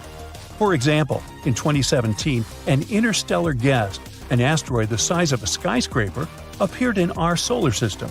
It barreled through the solar system and just kept going without stopping or even slowing down. Now let's have a look at a rogue planet we have managed to spot. Just 20 light-years away from the Sun, a bizarre rogue planet is roaming the Milky Way galaxy. And even though this planet doesn't orbit any star, it still has an incredibly powerful magnetic field, 4 million times stronger than that of our Earth. The exoplanet, with this crazy long name, also produces amazing auroras. When it was discovered a few years ago, astronomers were almost sure they had detected a brown dwarf. This is an object too large to be a planet and too small to be a star. But later, scientists got some evidence that the space object wasn't big enough to be a brown dwarf. The planet sure is a mammoth among its peers. It's 1.2 times as wide as the largest planet of the solar system, Jupiter, and more than 12 times as heavy. Astronomers think the exceptionally strong magnetic field helps the planet produce such auroras. But the most curious thing is that they're generated in a different way than auroras on Earth. It might be because the exoplanet's moon helps the planet create these light shows. To find more amazing rogue planets, NASA's Nancy Grace Roman Space Telescope is going to conduct a survey using the powerful techniques of a wide-field telescope. The stars in our Milky Way galaxy move all the time, and chance adjustments of the telescope can help researchers spot rogue planets. But there's one drawback. We won't know the distance to such a planet even if we find one. There's one more mission concept called Cleopatra, the clever NASA acronym for the Contemporaneous Lensing Parallax and Autonomous Transient Assay. See, I told you it was clever. It might be able to exploit parallax effects to calculate the distances to rogue planets. Parallax is a shift in the position of a foreground object when seen by observers in slightly different locations. Could Earth one day turn into a frozen sphere aimlessly floating through space? Unlikely. Since our sun isn't going to blow up one day, our world isn't likely to be pushed out of the solar system by our star going supernova.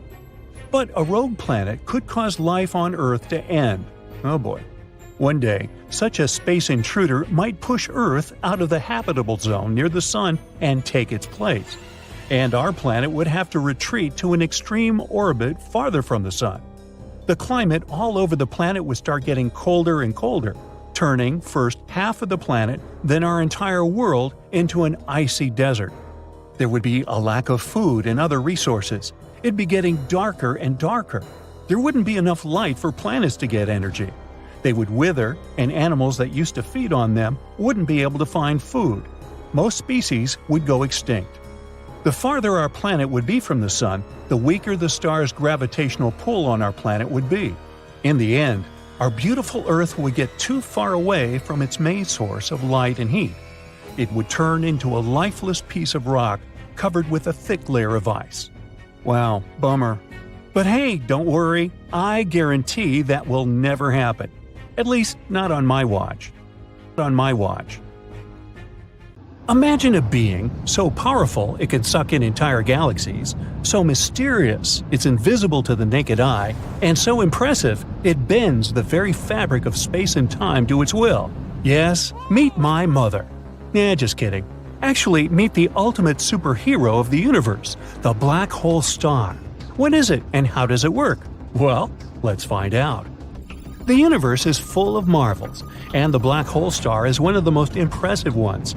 It's a supermassive force that can bend the laws of physics and a true enigma for scientists to unravel. No wonder science fiction writers find them so captivating. A black hole star, also known as a quasi-star, is a hypothetical type of extremely massive and luminous star that may have existed early in the history of the galaxy. They're predicted to be as luminous as a small galaxy, but unlike modern stars, they weren't powered by nuclear fusion in their cores. A quasi-star's energy would come from material falling into a black hole at its core. And yes, just like a normal black hole, these stars have the power to suck in anything and everything that gets too close, including stars, dust, and even entire galaxies. But how is it possible that the star is born from a black hole? And what's more, how do they continue to coexist together? Well, first let's discuss how black holes are born in general. It all starts with a supermassive star, one that is at least a few times more massive than our own sun. This giant of a star burns bright and hot, shining with the light of 1,000,000 suns. But eventually, it runs out of fuel and its fate is sealed. As its lifespan comes to an end, it makes one final massive boom, a blast so powerful it can outshine an entire galaxy. This blast is called supernova. During this boom, the outer layers of the star fly away, while the core gets squished together by its own gravity. If the squished core is heavy enough, it can keep squishing until it becomes a black hole. And just like that, a black hole is born. Don't even try to put diapers on this thing. Now, this cosmic monster baby can continue to grow by swallowing up anything that comes too close, including stars, dust, and even entire galaxies. This is basically what's happening now in our universe with supermassive stars. But what about quasi-stars? The formation of a quasi-star could only happen early in the development of the universe, before hydrogen and helium were contaminated by heavier elements. And because of that, quasi-stars have one important feature. They are gigantic, so enormous that it's literally impossible to imagine. They may have been dwarfing even the largest known modern stars, like VY Canis Majoris and Stephenson 218. No wonder they're so scary. They were born from protostars, one of the first stars in the universe, the great-great-grandfathers of, everything. So now imagine a protostar so massive that its core collapses into a black hole, just like we described before. But the key difference is that in a regular supernova, the outer layers of the star are blown away by the energy released during the boom. Meanwhile, in a quasi-star, these outer layers are massive enough to absorb the energy without being blown away. What do we get in the end? A star with a black hole in its core that weighs from 1,000 to 10,000 solar masses. This quasi-star is about 14,000 times bigger than our Sun, which makes them bigger than any star we know today. These celestial titans have some pretty crazy properties. Once a black hole is formed at the center of a giant protostar, it starts to give off a ton of energy. This energy helps to balance out the force of gravity, making it kind of a giant fusion-based star. They would be so bright that each one would look like a small galaxy. Quasi-stars would have a pretty short lifespan, around 7 million years. Just for comparison, our Sun is about 4.5 billion years old, and it's only halfway through its lifetime. But either way, during this short period, the black hole at the center would grow to be about 1,000 to 10,000 times the size of our Sun. Quasi-stars are also thought to be super hot, with temperatures reaching over 17,500 degrees. But as a quasi-star gets older, it starts to cool down, and its outer layers become see-through.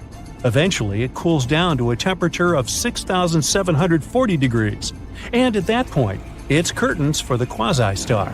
It can't survive at that temperature, so it just dissipates, leaving behind an intermediate mass black hole. Unfortunately, right now, there's no observational evidence for the existence of quasi-stars. This is because they're thought to have only existed a very, very long time ago. They may have been very massive population 3 stars, which are extremely rare and difficult to detect. It's also very unlikely that any of them would still exist today because of their super short lifespan, only 7 million years. So why do scientists believe that quasi-stars could have existed? Because they're looking for ways to explain how supermassive black holes formed so early in the history of the universe. They're found at the center of most galaxies. But how could these monsters have formed so quickly? After all, it takes a really long time for small black holes to grow into supermassive ones. This is where the idea of quasi-stars come in. These stars aren't just destructive forces of nature. They're like the black belts in the martial art of gravity. They can bend and twist anything to its will. That's why these stars, if they really existed, had to play a crucial role in the evolution of galaxies. They must have been instrumental in shaping the universe as we know it. So, those intermediate-sized black holes that they left behind could eventually turn into supermassive black holes in the center of galaxies. But we're still yet to solve this cosmic mystery. Detection and study of black hole stars is like trying to find a needle in a haystack. Only instead of a needle, it's an invisible and mysterious object. And instead of a haystack, it's the vast expanse of space. But with the help of some pretty cool technology and a lot of brain power, scientists are getting closer to uncovering the secrets of these celestial giants. Here are some things that can help us in this research. First of all, gravitational waves. They're like ripples in the fabric of space-time, caused by the movement of massive objects. Albert Einstein predicted them way back in the 20th century, but they were finally detected only in 2015. We caught them by observing the collision of 2 black holes. This discovery confirmed that black holes can merge and that they're a powerful source of gravitational waves. Scientists think that by studying these waves, they can learn more about how black holes form and grow. We can also try to detect quasi-stars by observing the effects of their gravity on nearby objects. It's like trying to spot a criminal by their fingerprints. For example, if a black hole is located near a star, scientists can observe the star's light being distorted as it's pulled toward the black hole. And of course, we can use our technologies, such as X-ray, infrared, and radio telescopes. This allows us to study black holes in various ways and at different stages of their lives. In other words, scientists are working hard to uncover the secrets of these celestial giants. We develop new telescopes, search for primordial black holes, and try to understand the connection between black hole stars and dark matter. And we're making some pretty incredible discoveries, just like with gravitational waves. All these things will bring us closer to uncovering the secrets of quasi-stars. And when we find out the truth about them, it will become a new page in our scientific history.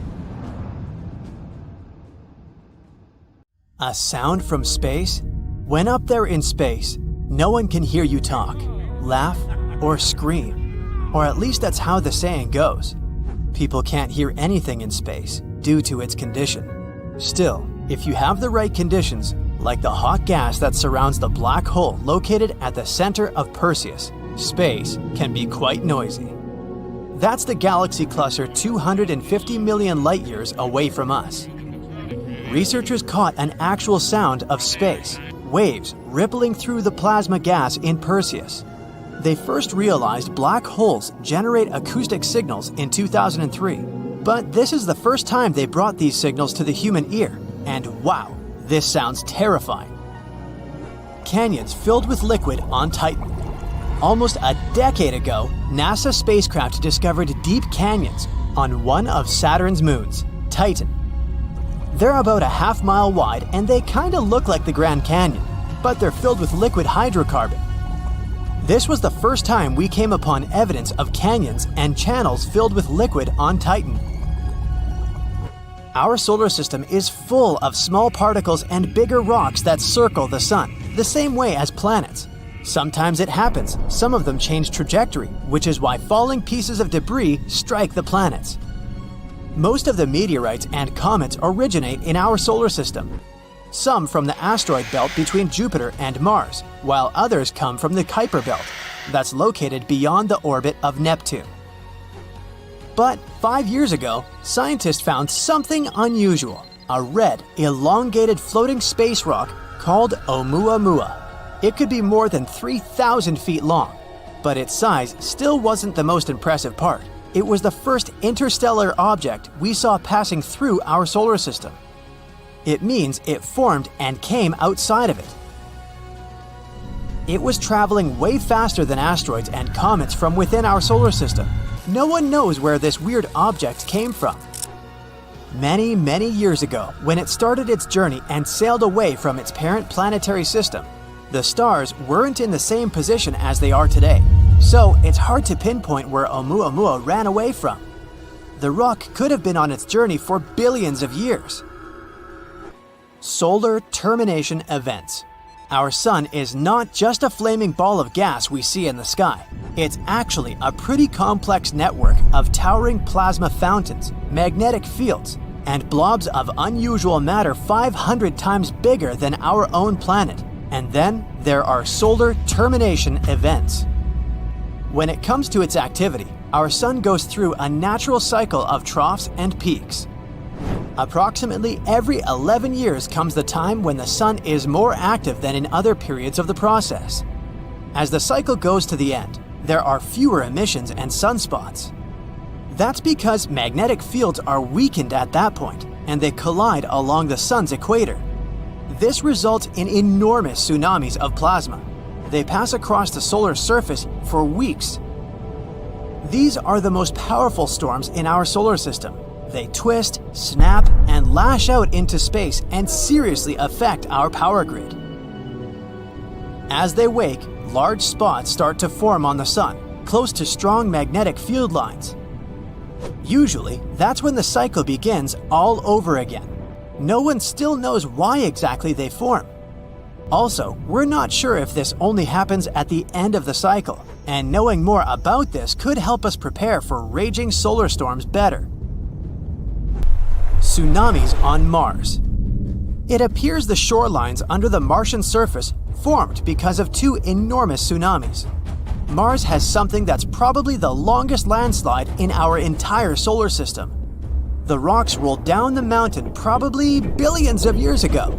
They fell into the water and caused a gigantic wave that rushed across the Martian landscape. As the tsunami was getting bigger, the rocks scraped all along the solid ground beneath them, and these sandy waves left their prints on the shoreline, not so close to Olympus Mons. That means it's possible the waves traveled a couple of hundred miles. This supports the theory that Mars once had an ocean hidden below its dry desert surface. Sure, Oumuamua was cool because it was the first object we've seen coming from outside of our solar system. It's past us now, so it's not possible to study it anymore. But something else came from outside our solar system after Oumuamua. A comet called Borisov. It came with a tail over 100,000 miles long. Teams got the first images of Borisov in 2019. A bright white glow was surrounding it. And that was one of the first signs where scientists realized this comet wasn't from our solar system. They tried to collect as much information as possible because they remembered how quickly Oumuamua got away. Borisov came from a freezing place as cold as the Kuiper Belt. One theory says it may have originated around a red dwarf, which is the most common type of star in our galaxy, the Milky Way. But unfortunately, Borisov was also very fast. So fast that they only managed to see it a couple of weeks before it passed by our planet. By now, it's almost out of our solar system. Finding new planets is always such a thrill, just like it was in 2017 when a group of researchers discovered Super Earth. It's an exoplanet, which means it orbits a star outside of our solar system. This one has a mass almost 3 times that of our planet, and it's only 21 light-years away. It orbits M-dwarf star, and it manages to make a full circle in only 2 weeks. So that's how long the year is on this planet. It's closer to its star than Mercury is to our sun. But M-dwarf stars are cooler than our sun, so it's possible this planet still has water. Super-Earth is generally a term for planets that are lighter than ice giants such as Uranus and Neptune, yet more massive than Earth. They can be made of rock, gas, or even a combination of both. The one they discovered in 2017 is especially interesting because this type of planet can also hold some form of life. Leroy Chiao is an astronaut who commanded the International Space Station back in 2005. This one time, during his final spacewalk, some pretty unusual lights caught his eye. It looked like 5 lights flying near him. They were in the shape of a pyramid, since one light was a bit further ahead. Chiao immediately called one of the crew members who was also out there at the same time, taking a spacewalk. He asked his colleague if he saw the flying objects, but apparently he didn't. Researchers were intrigued by this story, so they examined satellite images to see if that was the thing Chiao saw. One of the options was that Chiao had seen fishing boats off the coast of South America. With bright lights, they wanted to attract squid. But since it was twilight time, the rotation of our planet may have made them appear to fly by.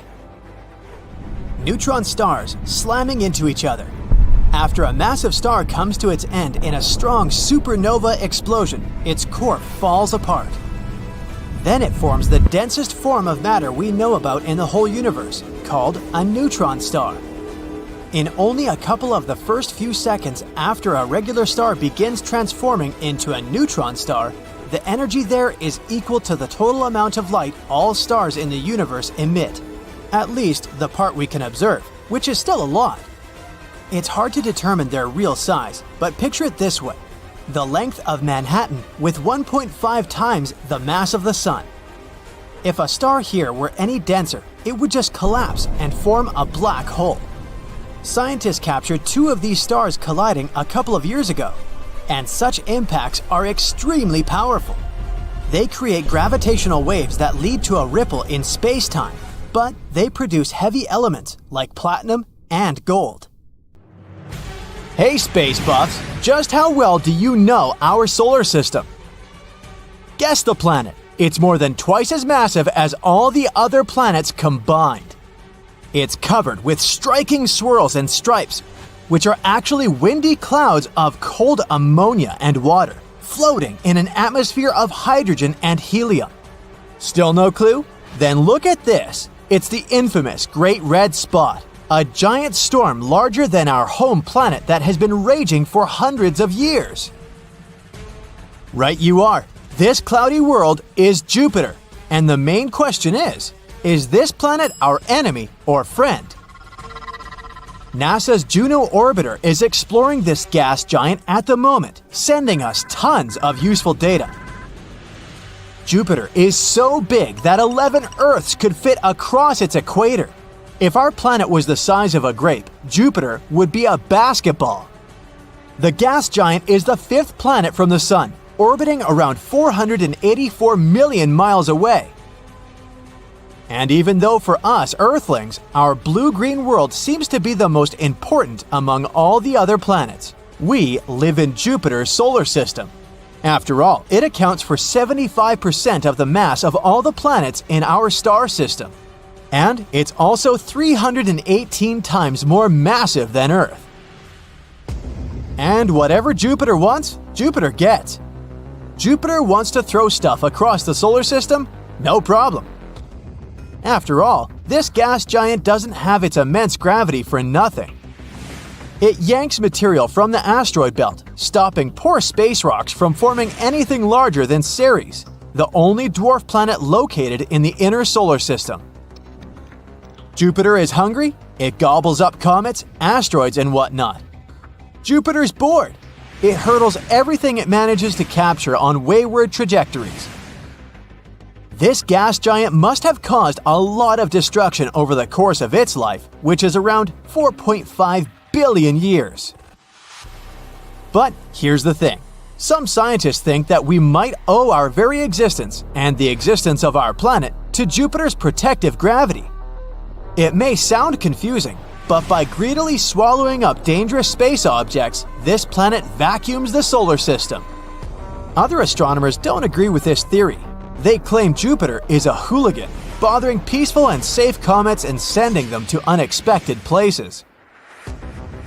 You see, some of the most dangerous objects in our solar system are long-period comets.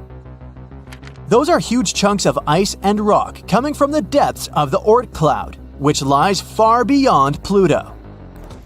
Some of them get pushed into the inner solar system, where they dash past the Sun.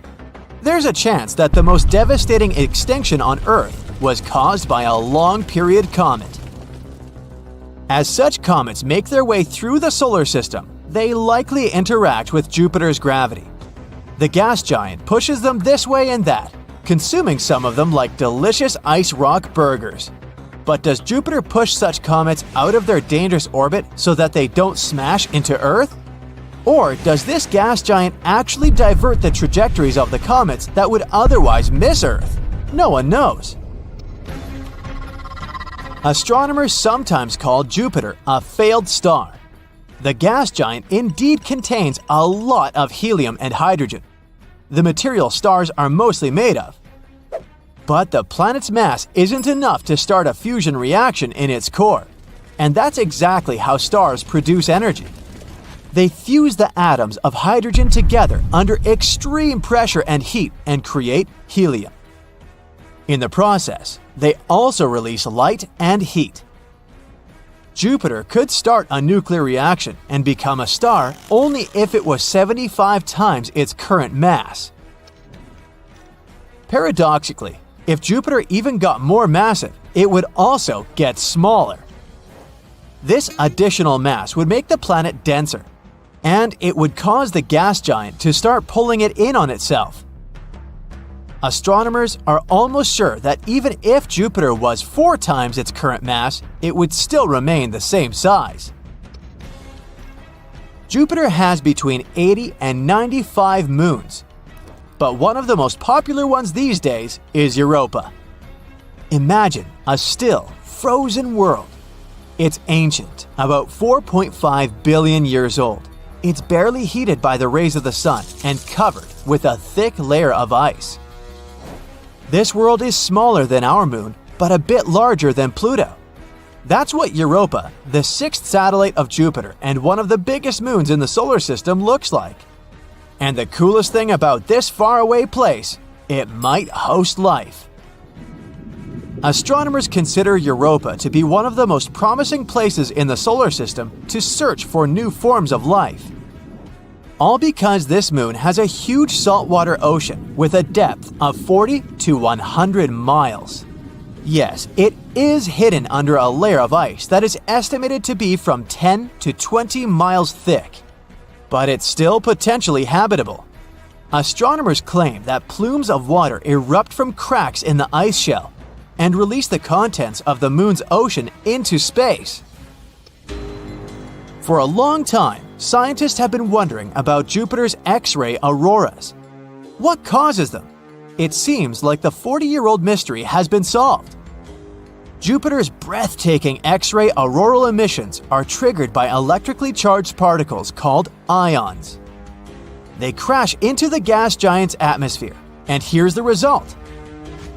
But astronomers couldn't understand how those ions got to the atmosphere in the first place. But recently, they've seen the ions surfing Jupiter's magnetic field all the way down to the planet's atmosphere. Astronomers have received this data thanks to NASA's Juno spacecraft and ESA's XMM Newton telescope, situated in Earth's orbit. Now, on our home planet, auroras are only visible in a belt surrounding the magnetic poles, between 65 and 80 degrees latitude. Anything beyond 80 degrees and auroras disappear. But Jupiter's X-ray auroras are much more inconsistent. They pulsate regularly poleward of the main belt, and sometimes they're different at the north and south poles. Scientists have figured out that this pulsation is caused by the fluctuations in Jupiter's magnetic field. You see, when the planet rotates, it drags behind its magnetic field. Struck by the particles of the solar wind, it gets compressed. This heats the particles trapped in Jupiter's magnetic field, and they start moving along the magnetic field lines, producing magnificent auroras. Another feature Jupiter is famous for is its Great Red Spot, an enormous storm raging in the southern hemisphere of the gas giant. Its top parts tower more than 5 miles above the surrounding cloud tops. The storm is more than twice as wide as our planet. At the edges of the storm, the wind speeds reach 270 to 420 miles per hour. That's faster than Earth's tornadoes. The hot gases in the planet's atmosphere are always moving, rising, falling, and swirling. Just like on our planet, when cooler and hotter gases mix and merge into one another, they form giant circling storms. Astronomers think that once several enormous storms could have come together, creating the Great Red Spot. And now it keeps raging by constantly drawing cool gases from below and hot gases from above. Plus, this monster of a storm absorbs other, smaller vortices. They make the spot even more powerful. Several theories try to explain why the storm has its trademark color. It varies from whitish and pale salmon to orange and brick red. Some scientists believe the answer lies below the Great Red Spot, closer to the planet's surface.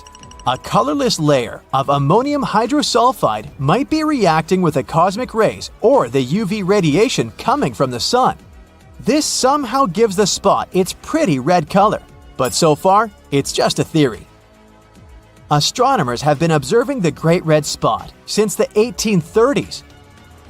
And for the first time, the storm was spotted in 1665 and described as the permanent spot. In other words, the storm is almost 400 years old. Strangely, it's been shrinking in size since the beginning of the 21st century. In 2019, it began flaking at the edges, with small pieces breaking off and vanishing. If this process continues, by 2040, the Great Red Spot might become circular, or it may simply disappear. What would the Earth look like if it was born in another solar system? I did a little research for you to find out, and the results were surprisingly wholesome. There are some warm tropics, strong winds, and giant dragonflies. But okay, let me explain from the very beginning. Since 1995, NASA has discovered more than 4,100 planets outside the solar system. Unfortunately, most of them are either flying ice balls like Neptune or gas giants like Jupiter. but there are still as many as 161 planets similar to our Earth. And one of them is very close to us, in the Alpha Centauri constellation. There are 3 stars in this constellation. 2 of them are called Alpha Centauri A and Alpha Centauri B. If you live in the southern hemisphere, you've probably seen them. They're very bright. Because of that, they look like one big star. They rotate around each other very slowly. And there's the 3rd star, chilling around not far from them. It's a teeny tiny red dwarf, Proxima Centauri. It got its name because of its proximity to our Sun. This star is the most interesting one, so let's talk more about it. Proxima Centauri is only 4.5 light-years away from us. Oh, and 1 light-year is about 6 trillion miles. Yep.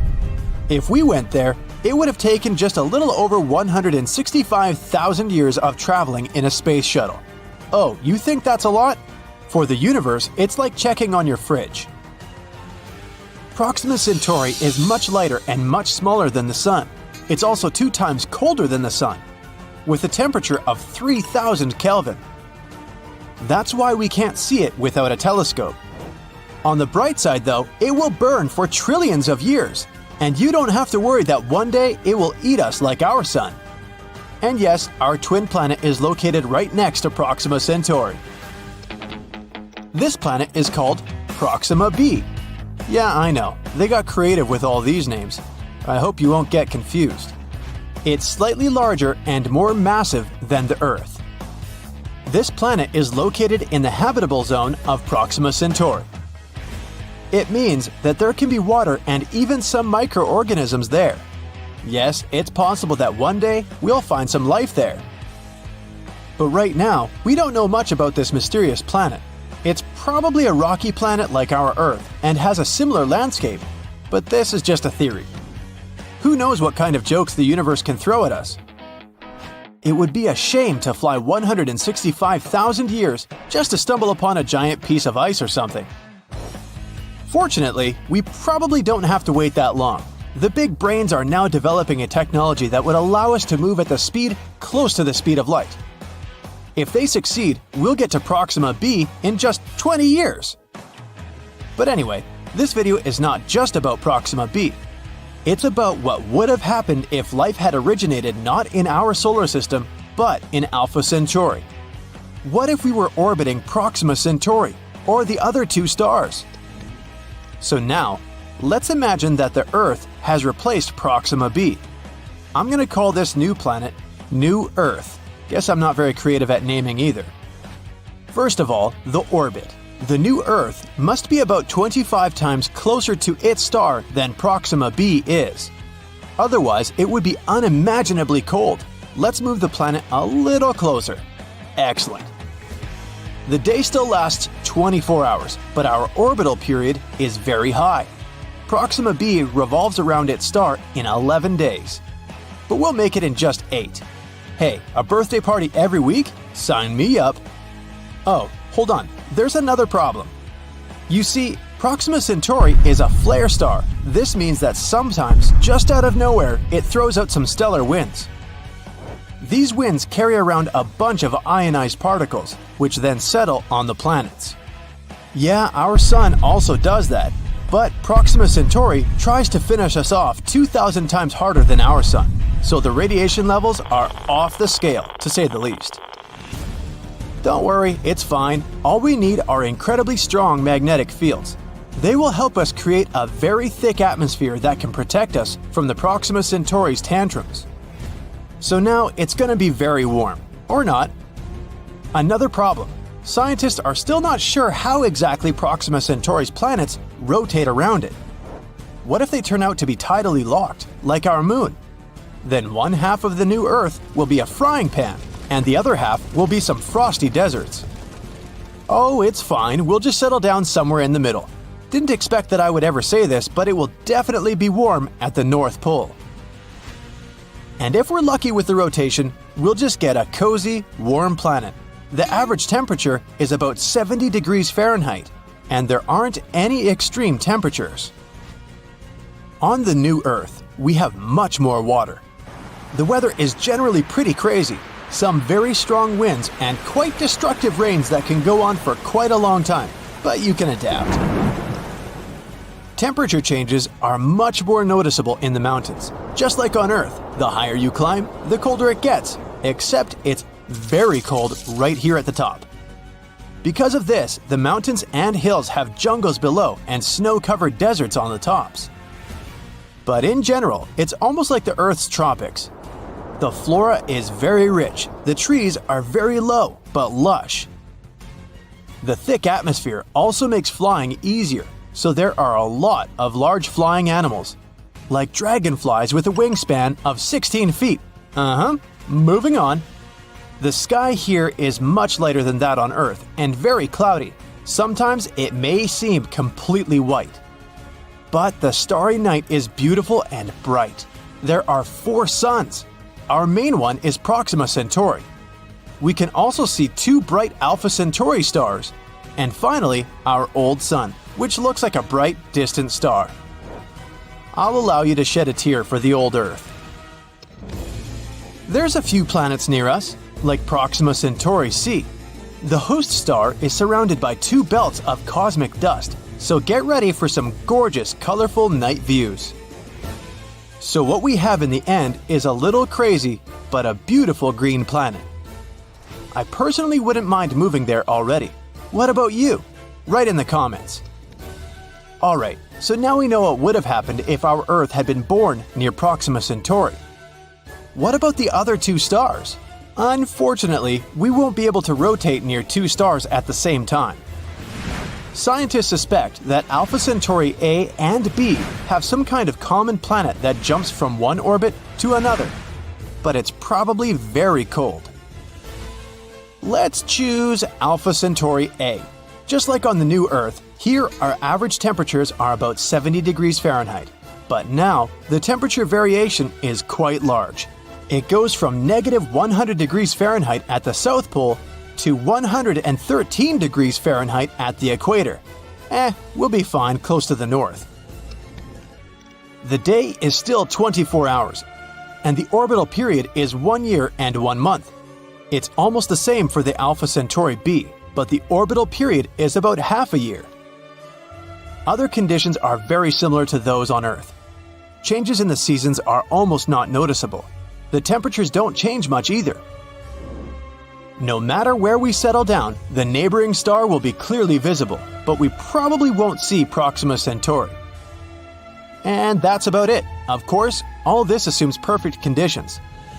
Just like on Earth, one slightest change, whether it's a thin atmosphere or a bigger distance from the star, and it won't end well. We got really lucky with our Earth. But even so, the chances of finding a habitable planet are very high. Even with the tiniest possibility, there will be about 15 million planets in our universe that we can find life on. Picture a tiger. Tigers are known for their beautiful stripes, which they always keep the same. However, imagine if the tiger's stripes could change their size, position, and colors from time to time. Magical, right? But that's exactly what happens with one titan of our solar system, Jupiter. Why and how? Well, astronomers might just have the answer, so let's see. Jupiter is a huge and fascinating planet. When you're looking at its picture from far away, it's like seeing a beautiful sunrise. Here we have an entire palette, from creamy pale yellows to caramel browns, with even some blue shades. Jupiter is a fascinating place made mostly of hydrogen and helium, just like our sun. However, it didn't gather enough stuff during its formation to become a star. Instead, it became a colossal ball of gas that could fit more than 1,300 Earths inside. Jupiter has these interesting patterns of dark and light clouds that go around the planet in alternating bands like giant stripes. These dark stripes are called belts, and lighter ones are called zones. Actually, it's not unique in this. Earth and Jupiter both have these cool patterns in their atmospheres. It's just that Earth has a few of them, but Jupiter has a lot more. Why are these belts brown and beige? Those can be explained by the combination of hydrogen, helium, and other trace elements in the planet's atmosphere. It's like mixing different colors of paint to create new shades. These belts create beautiful patterns across the planet's surface. Now, because Jupiter has such a massive atmosphere and a weather system similar to Earth's, it experiences some extraordinary storms. So even though these stripes may look calm and peaceful, they're actually part of a wild weather system. It's like a never-ending storm party happening there. These belts and zones move in opposite directions around the planet. The belts go against Jupiter's rotation, like going against the flow, while the zones go with it, joining the dance. And not only do they move in different directions, but they also exist at different heights in the planet's atmosphere. The belts are like regions where things are rising up, like bubbles in a fizzy drink. So the cloud tops in the belts are higher up in the sky compared to the cloud tops in the zones, which are more like sinking areas. So, even though Earth and Jupiter have this similarity, their weather is completely different. It's like comparing apples and oranges. One of the most famous storms on Jupiter is the Great Red Spot. But why is it red? Well, that's a bit of a mystery. Scientists think that the storm sits at a higher altitude than the rest of the atmosphere. This means it gets a stronger dose of sunlight. Imagine standing on a hilltop where the sun shines brighter on you compared to the surroundings. In a similar way, the Great Red Spot gets more radiation from the sun. The storm also contains some special chemicals in its clouds, like ammonia and acetylene. When these chemicals receive that extra radiation, they react in a unique way, giving the storm its distinct red color. It's like a special effect in a cosmic theater. Anyway, the stripes look pretty cool and all. But what's the big mystery around them? Well, you see, one day scientists decided to look at data from deep inside Jupiter, about 30 miles below the surface. And after peeking in Jupiter's secrets, they noticed something strange. When they looked at Jupiter using a special type of light called infrared, the colors of its stripes actually switched around. The light bands that were pale and creamy in normal pictures become dark in the infrared view. The dark bands that were belts before now shined brightly in the infrared. This suggests something interesting. The belts on Jupiter have thinner cloud coverings compared to the zones. It's like the belts are wearing sheer, see-through outfits, while the zones have thicker clouds, like fluffy jackets. So, what we see as dark bands in normal pictures turn out to be bright in the infrared, hinting that these belts have less cloud stuff blocking the light. But here's the most strange part. Every few years, something changes. It's like the weather on Jupiter goes through a wild roller coaster ride. The colors of the belts can change, and sometimes the whole weather pattern becomes a bit crazy for a while. Scientists have been scratching their heads, trying to figure out why this happens. So they've decided to use a special spacecraft called Juno to investigate this. Since 2016, Juno has been gathering a lot of information about Jupiter, like a spy collecting clues. One of the things Juno has been looking at is Jupiter's magnetic field. Just like Earth, Jupiter has a magnetic field. It's like an invisible bubble that surrounds the planet, extending to space. This magnetic field is really important because it protects the planet and everything on it.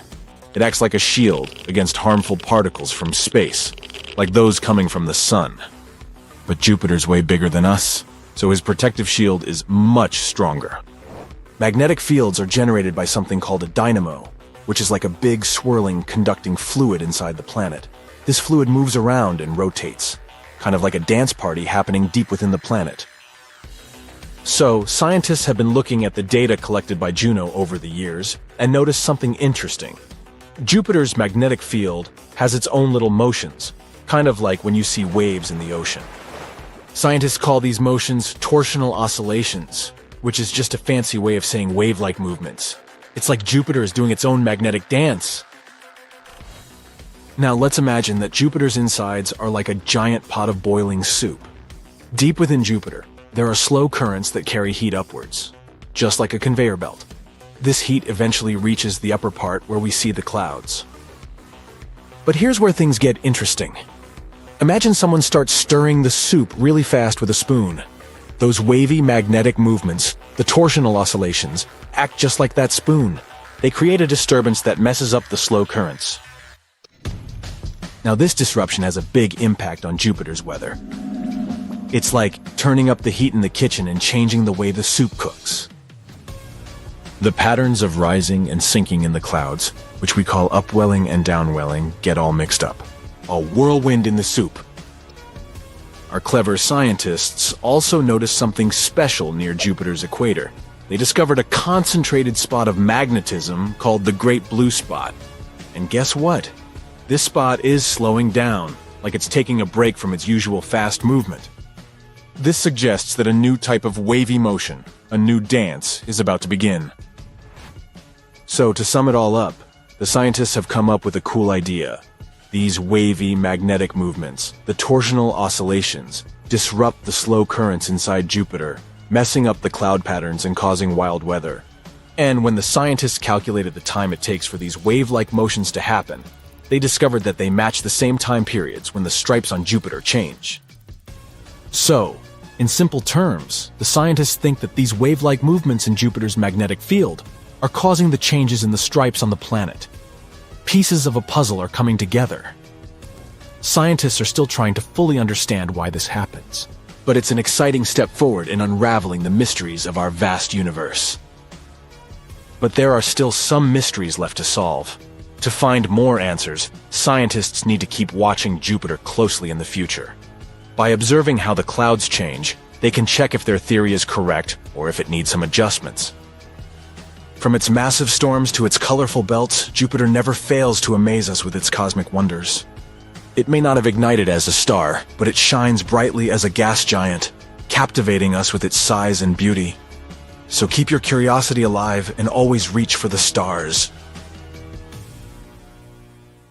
As scientists continue to explore the vast expanse of the universe, they've made some incredible discoveries that have left them with more questions than answers.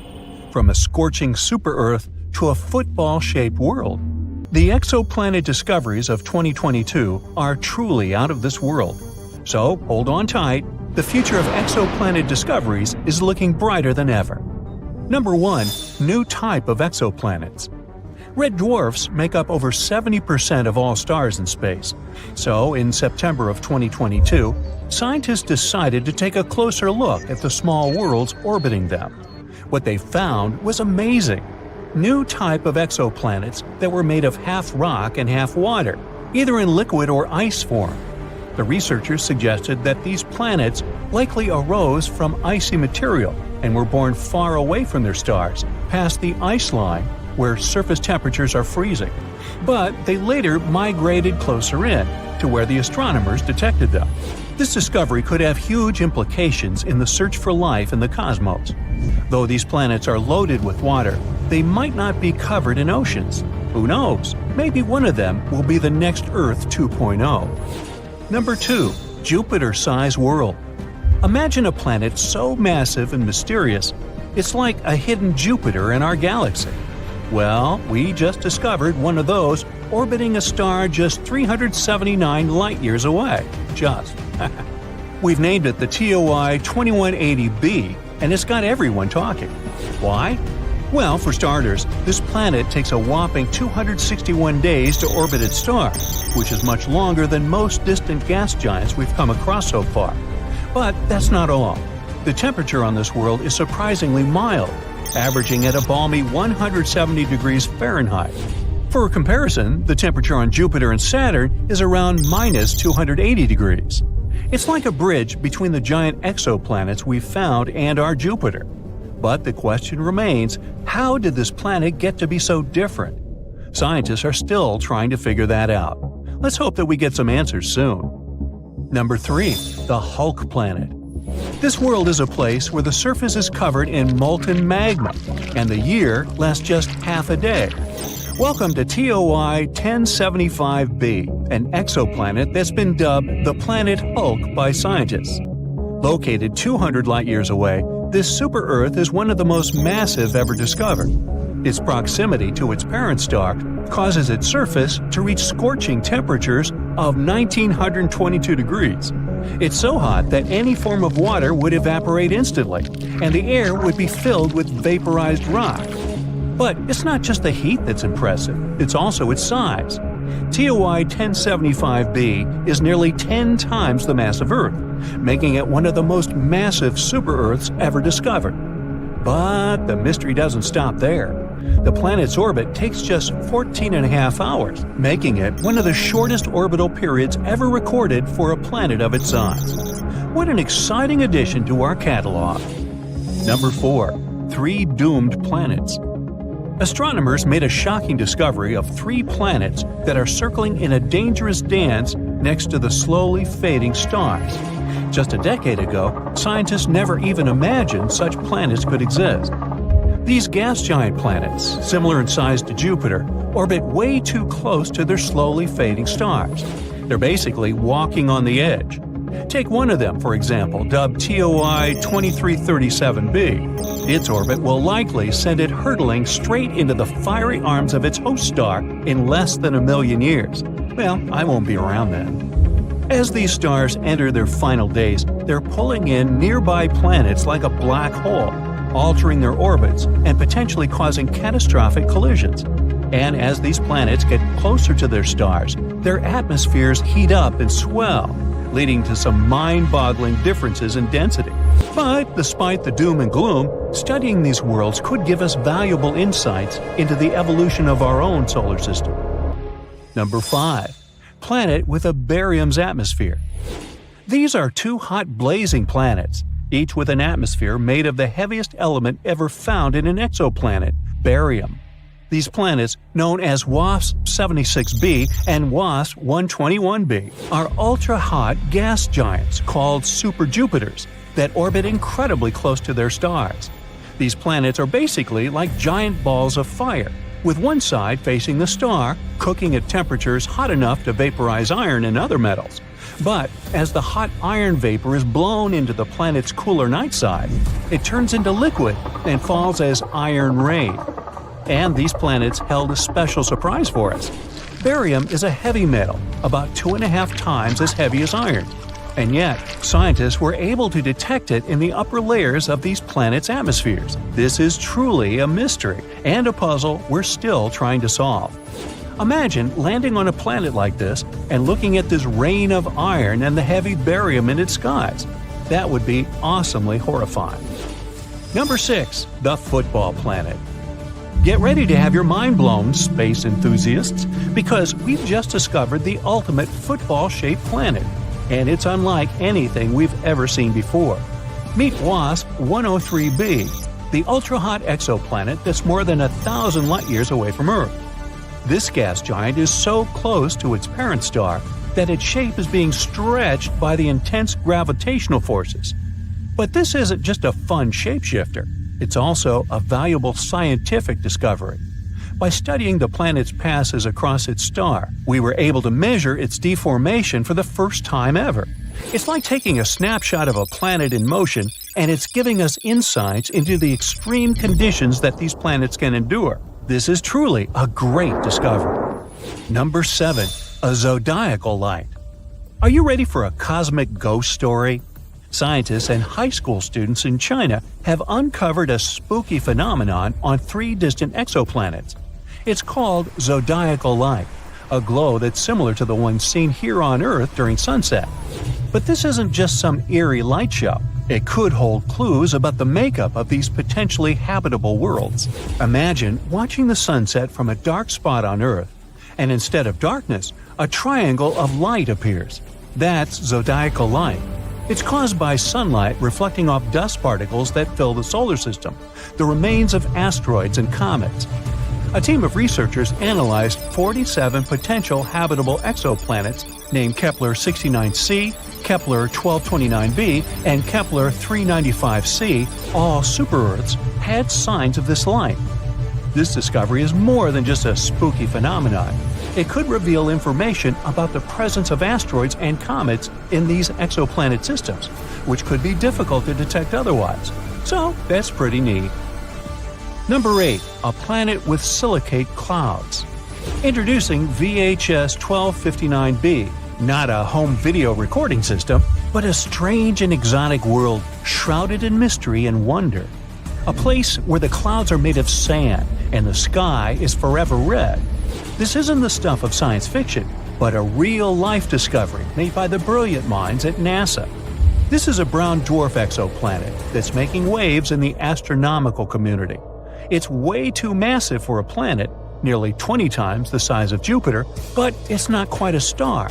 It's something in between, a cosmic enigma that defies definition. But what's really crazy about VHS 1256b is its atmosphere. Scientists have discovered that this strange world is cloaked in thick clouds of silicate grains, similar to sand. It's the first time this kind of cloud has ever been detected on an exoplanet, and it's a discovery that's sure to change the way we think about the universe and the possibilities of life beyond our world. And there you have it, folks. The year 2022 was filled with incredible discoveries and groundbreaking findings in the world of exoplanets. But this is just the beginning, as scientists and researchers continue to explore the vast expanse of space. We can only imagine what other wonders await us. So, let's keep looking. Who knows what secrets the stars hold for us next? So, planets with two suns, like Tatooine from Star Wars, used to sound like pure fantasy. For decades, scientists believed these systems were too unstable to exist. Two stars tugging at a planet should fling it into space or drop it into one of the suns. Except, it turns out that nature didn't get the memo. Astronomers have found a planet calmly orbiting two stars like it's no big deal. This planet lives closer to its two parent stars than any other directly imaged planet in a binary star system astronomers have ever seen. Now, direct imaging means they saw the planet's light, not just its shadow. The whole system sits about 446 light-years away, so the light we see from it today left before humans ever built modern cities.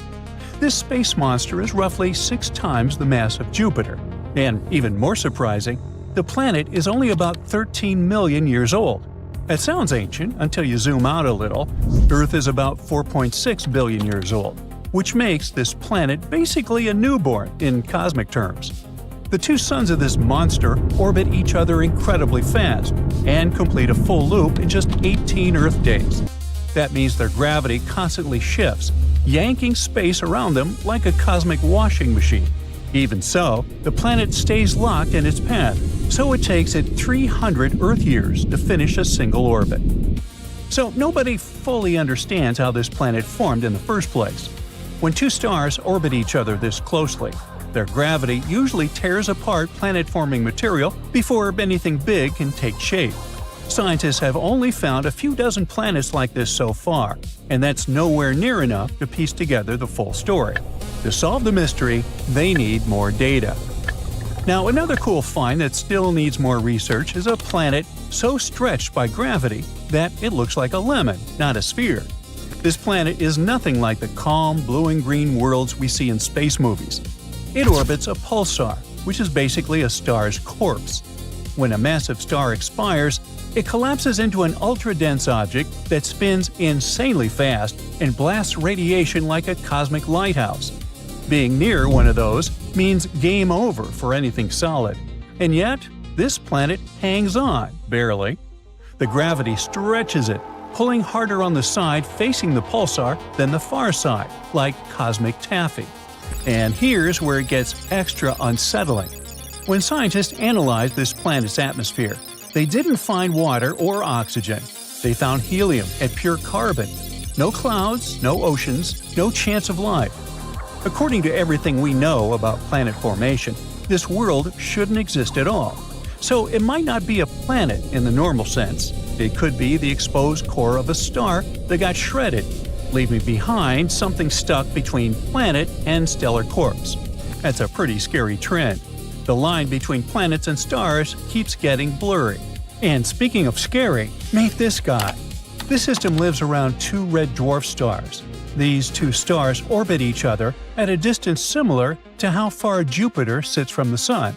Scientists found two Earth-sized planets and a third possible one squeezed right up next to the stars. One planet completes a full year in just over 2 days. Another takes about 3.5 days. The candidate planet orbits even faster. To put that in perspective, these planets sit less than 2 million miles from their star. The Moon sits about 250,000 miles from Earth. So yeah, these worlds are close.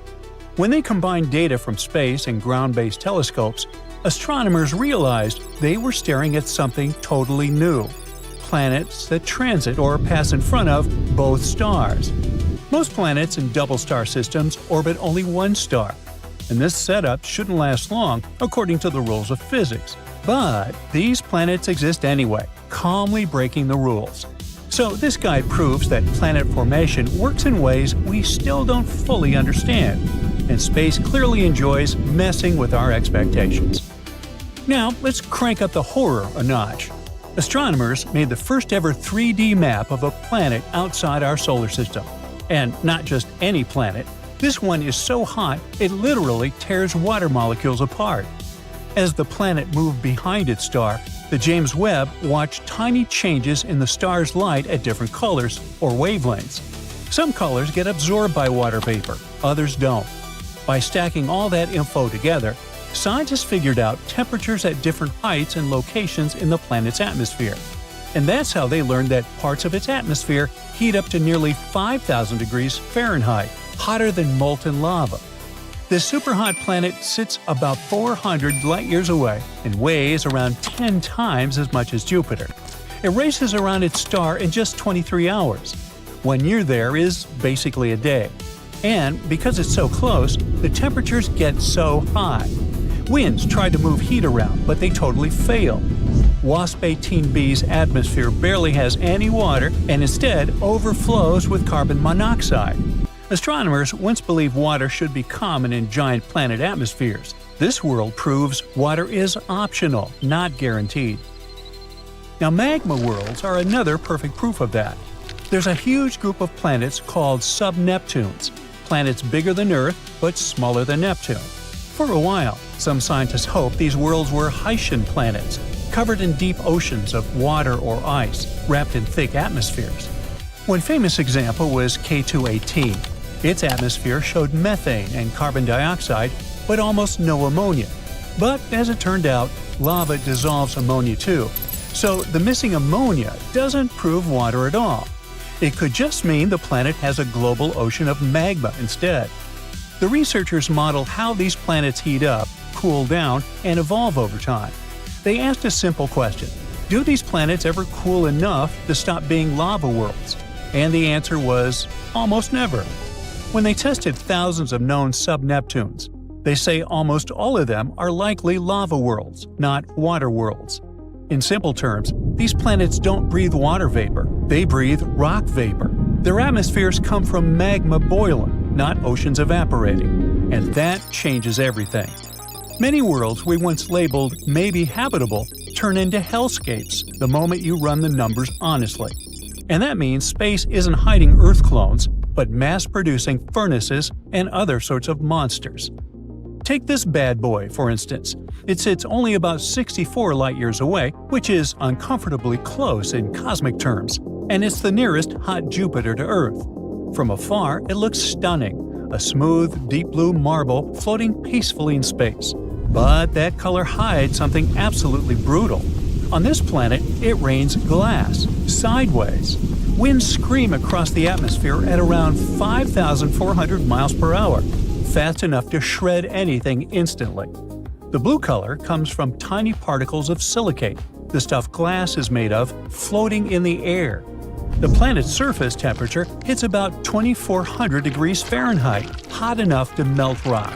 That heat turns those silicates into microscopic shards of glass that whip around the planet like a worldwide sandblaster. Standing there wouldn't hurt. You wouldn't exist long enough to ever feel it. And then there's the darkest planet ever found. It reflects less than 1% of the light that hits it. It's darker than coal, darker than black paint. Light just disappears into it. Not all planets even bother with stars at all. Astronomers have found rogue planets, worlds kicked out of their solar systems. These lonely planets drift through space in total darkness, frozen and untethered, with no sunrise ever again. Now, all of this shows us that our universe isn't designed for life. Life survives despite the universe, not because of it. Earth isn't typical, it's lucky. We're only at the beginning of this discovery era. Every year, new telescopes sharpen the picture, and every year, the picture gets stranger. The more clearly we see the universe, the less it resembles our imagination. And that's the most unsettling truth of all. Okay, here you are, in the middle of the ocean. It's endless, but you can't see it, because there's a thick fog all around you. Dense clouds hide the huge but dim sun. Is it day or night? You don't know. There's only a gray haze around you. You're alone. Even if you try to swim down, after several hours, you still won't be able to see the bottom of the ocean.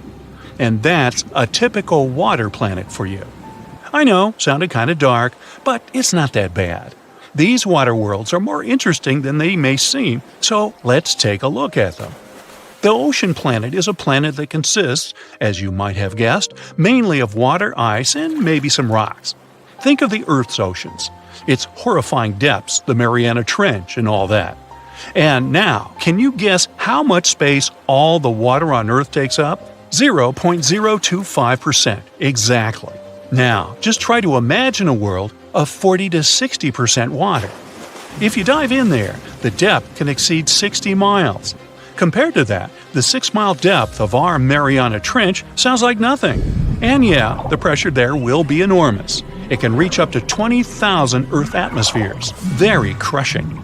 Now, it may sound scary, but it still would be great to find out more about these planets. Fortunately, according to scientists' calculations, there may be a lot of such planets in our galaxy alone. Well, you don't have to go far. You can find these water guys even in our solar system. Not planets, of course, but moons. Jupiter has Ganymede and Callisto, and Saturn has Titan and Enceladus. The ocean can reach up to 30% of the mass of these moons, although it isn't clear whether these oceans are covered with a thick crust of ice. But we've discovered quite a few full-fledged ocean planets. This is because the conditions in which these planets may exist are very specific. For example, this planet should be somewhere 6 to 8 times larger than the Earth. If it's smaller, it'll have a rocky surface. But if it's bigger, it'll turn into a gas giant. At the same time, it must be in the habitable zone of its star. A little further, and the planet immediately turns into an icy giant or a cold super-Earth. So yeah, these guys are very picky. We first started exploring these planets back in the 1970s. However, since then, we found only a couple of them, but they're still very interesting. The first planet is Gliese 1214b. It was the very first ocean planet that we discovered. Initially, the scientists noticed only a small dim dot. This dot turned out to be the red dwarf star Gliese 1214. An unremarkable, completely ordinary star that's 5 times smaller than our Sun and 300 times dimmer. Scientists wouldn't worry about it at all, but back in 2009, they noticed that this star had one single planet, and this planet turned out to be quite strange. This super-Earth was 2.5 times bigger than our Earth and 6.5 times heavier, but at the same time, it had a very, very small density and about the same gravity as our planet. In other words, there were almost no rocks and metals on it. But it wasn't a gas giant either.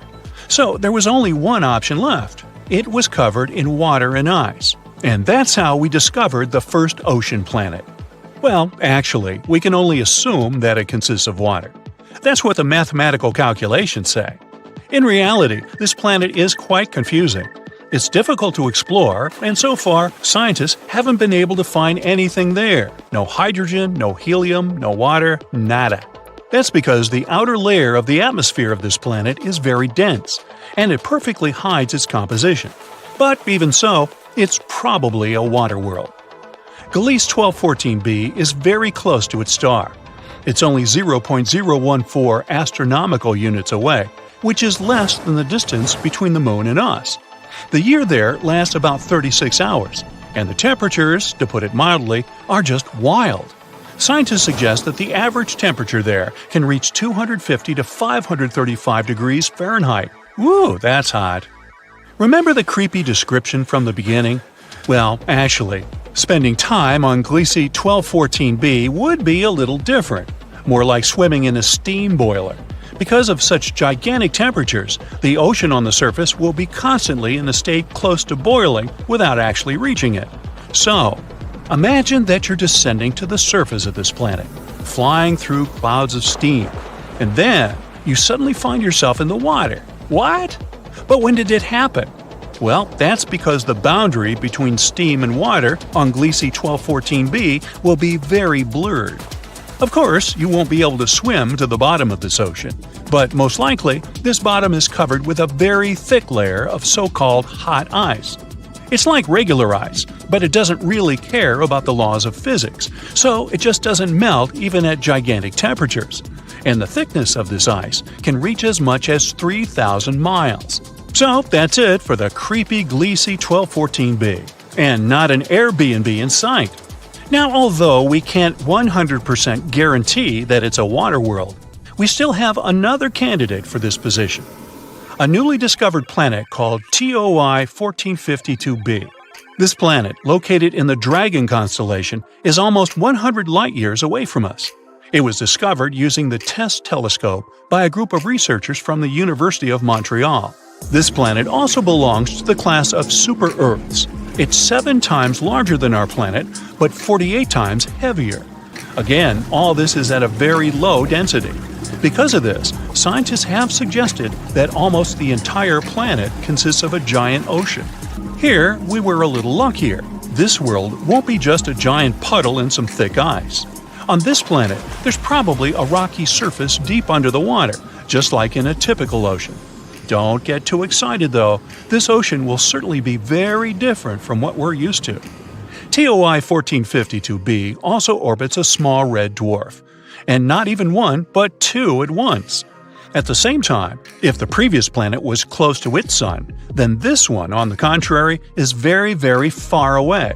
It's 2.5 times farther from its stars than Pluto is from the sun. And it moves at great speed.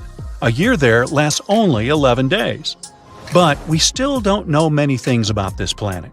We'll probably get some new information when scientists observe it from the James Webb Telescope. Well, that's it. Wait, did you expect something else? Alright, I know the question that bothers you the most. Can there be life? Well, this is a difficult question. We all know that water means life, and besides, these planets are in the habitable zones of their stars. So, potentially, yes, there might be life. Not some full-fledged civilizations, of course, but bacteria, fish, and some creepy giant monsters. I mean, why not? However, this is very unlikely. Water alone isn't enough to create life, even though it's very important. There should also be some microelements and some minerals. And unfortunately, for most water planets, the composition will only consist of water and very thick ice. There won't be any minerals there. But don't give up. There's still some probability. First of all, there are meteorites and comets. They can bring the necessary minerals to the planet.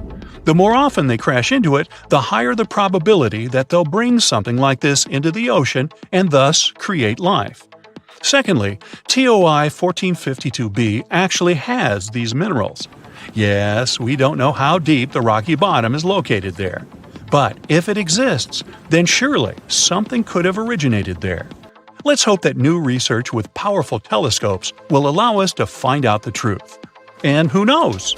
Maybe one day we'll be able to visit such a planet ourselves. From planets with glass rain and oceans of lava, to worlds with 3 suns and giant diamonds, our universe is full of surprises. Sometimes we find celestial bodies that shouldn't even exist at all. But despite all logical reasoning, they live and thrive. In 2023, we discovered another impossible planet, TOI 5295b. Once again, our universe turns out to be much more complicated than we thought, and this isn't the only strange planet that we've discovered in recent years. So, let's take a look at a couple of these impossible planets. TOI 5205b is the first one on the list. This is an unusually large planet orbiting a small star. It's located about 280 light-years from Earth. It's quadrillions of miles, but on a cosmic scale, it's pretty close. This planet was discovered just recently, in 2023. So why is it so special? Because it doesn't follow the rules of planetary formation, like other planets in its neighborhood. TOI 5205b is a bit of a rebel because it orbits a tiny red dwarf star that's only 4 times larger than Jupiter. What's so weird about it, you ask? Well, you see, a red dwarf is basically like the runt of the litter in the world of stars. This type of star is rather cold, about 2 times colder than the Sun. They have a reddish tint, hence the name. And yep, stars work quite strangely. The closer they are to red, the colder they are, and the closer to blue, the hotter they are. Hey, I don't make the rules. Anyway, because of all this, they aren't very bright. So without a good telescope, you won't see them in the sky.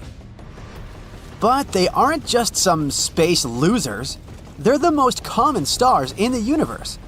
They also live much longer than our Sun, and thanks to this, they usually have a bunch of different planets orbiting them, including those similar to our Earth. So if one day we decide to find a new home, it may well be near some red dwarf. But here's the catch with TOI 5205b. It's a gas giant. Gas giants like, for example, Jupiter or Saturn, are the behemoths of the universe. These planets are mainly made up of gases like hydrogen and helium. They don't have a solid surface like Earth or Mars, so you can't exactly land on them without getting crushed by the immense pressure. And they're not called giants for nothing. They're absolutely massive. In fact, if you took all the other planets in our solar system and squished them together, they still wouldn't be as big as Jupiter. In other words, they're the gassy wrestlers of the planetary family.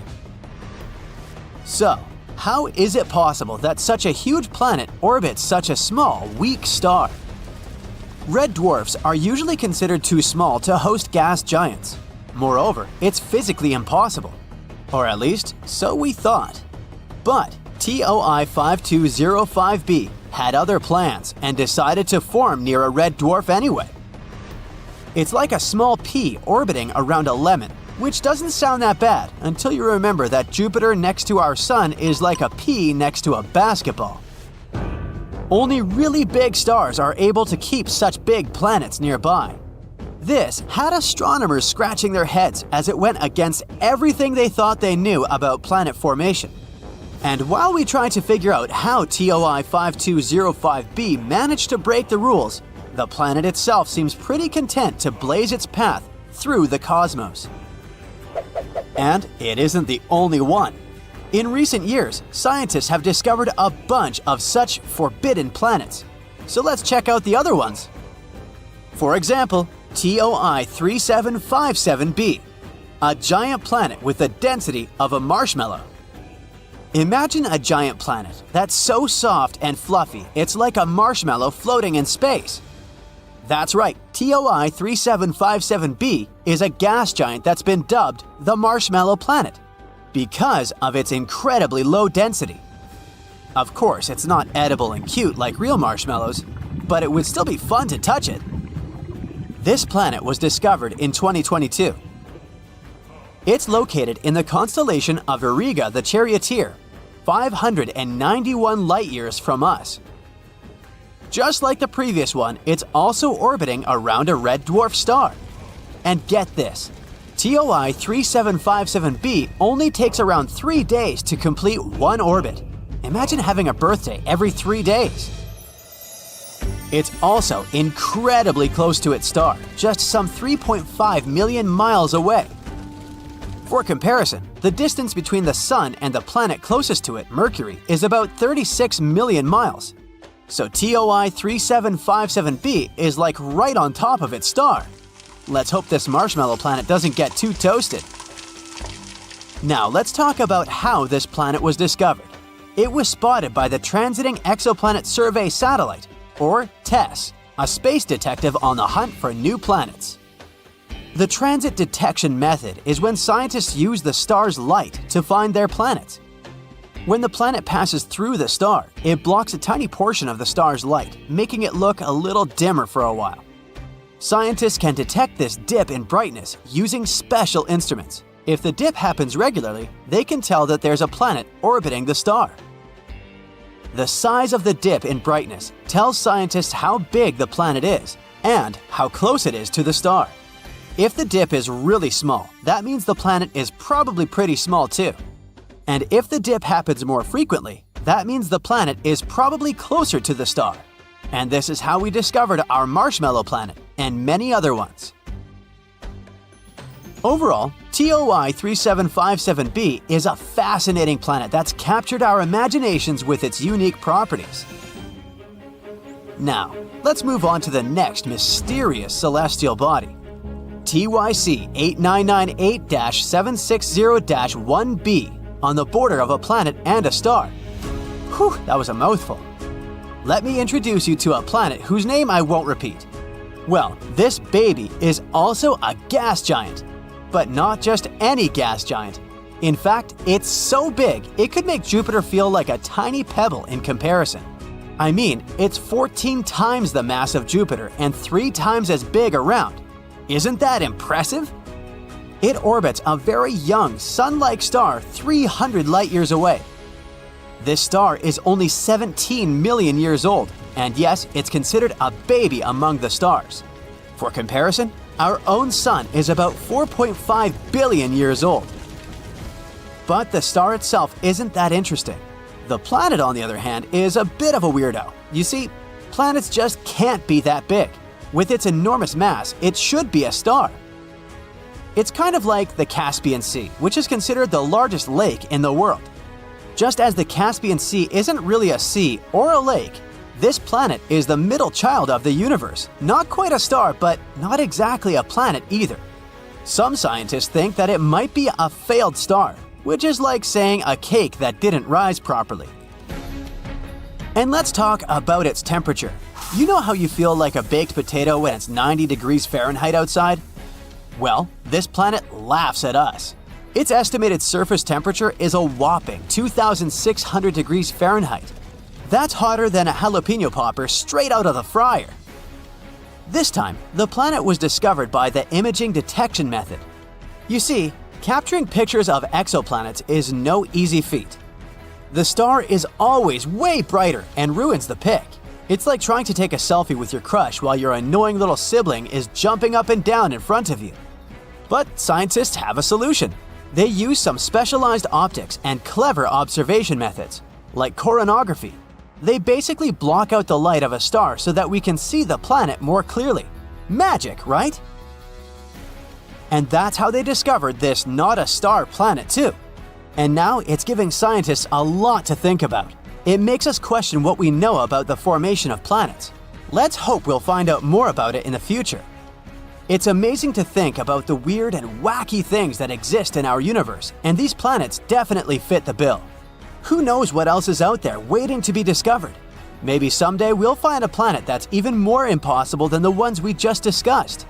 Until then, keep your eyes on the skies and your mind open to the infinite possibilities of our universe.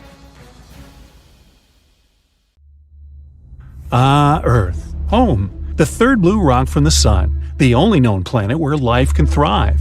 We have around 78% nitrogen, 21% oxygen, and 1% argon, water vapor, and carbon dioxide, give or take. The perfect balance to support our respiration. The troposphere is the lowest and densest part of Earth's atmosphere, 5 to 9 miles thick. It's the part of the atmosphere that keeps changing our weather. For any life to exist, we would need this atmosphere and the same combination of gases to breathe. If all the planets in our solar system were combined to become a mega-Earth, then humans wouldn't have evolved the way we are today, and we'd have a very different planet. If we take the landscape of Mars, we'll only have solid land without large bodies of water. Earth is the only planet in our solar system with bodies of water. One of the first wonders to see will be Olympus Mons, the largest volcano in the solar system. It towers Mount Everest by a long shot at 78,000 feet above the ground. Valles Marineris is a group of canyons that make the Grand Canyon in the U.S. feel like a average one. This wonder stretches for almost 2,500 miles and goes more than 4 miles deep. On top of these epic terrains, there's plenty of other grand-scale locations on Mars that are way bigger than the ones on Earth. The planet might be as large as Jupiter. If the Earth were the size of a grape, then Jupiter would be the size of a basketball. We'd have the size of Jupiter and the rings of Saturn floating around us. The rings may seem like some large chunks of rock in the air, but they're actually ice particles and chunks of iced rocks.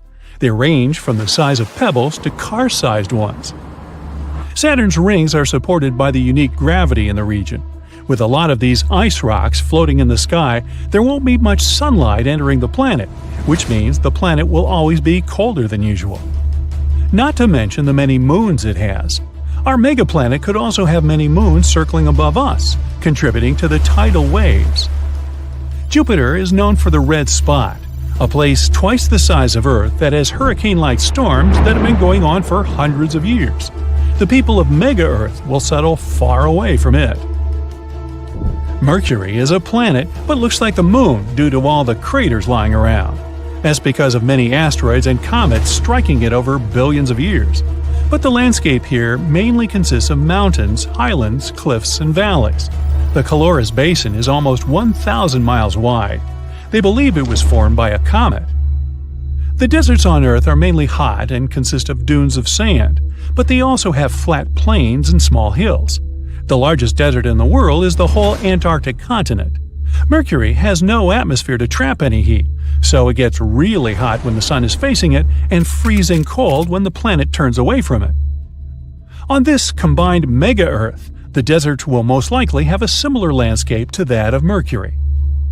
The animals living here will probably be something like giant scorpions and desert snakes that soak in some sun during the day and go out hunting at night. But the soaring day temperatures would melt anyone walking.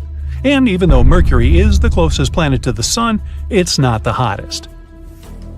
Venus has temperatures of nearly 900 degrees Fahrenheit. Scientists believe that the lands here are flat because of the extreme temperatures, but it's not all flat, with some volcanoes and highland areas. We can probably find this terrain and climate near the equator, since it's always hot there. Humans can't live there unless they build special domes to sustain life. But since the planet is now huge, not all its territory needs to be populated. Some areas will have the proper atmosphere for breathing, but some places might not have such luxuries. Over at the poles, the climate will most likely mimic Pluto's, even though it's not technically a planet anymore. In 2006, they officially declared it a dwarf planet, and it's even smaller than the Moon. There's not much known about this little mini floating rock, except that it's composed of around 70% rock and 30% ice. Scientists believe that a part of its surface is covered in frozen nitrogen, solid methane, and carbon dioxide. Since the megaplanet is huge, gravity might be quite strong here. Jupiter's gravity is enough to double your weight.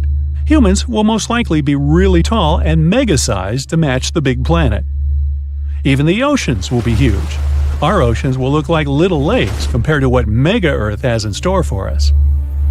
Humans need something close to 24 hours in a single day. Our bodies adjusted to it quite well, but it wouldn't affect us too much if the day had a few extra hours or a few hours less. We can't live on any other planet without wearing the proper gear. We wouldn't last more than a few seconds in places like Jupiter, Neptune, and Saturn. It's possible to last as long as you can hold your breath on Mars.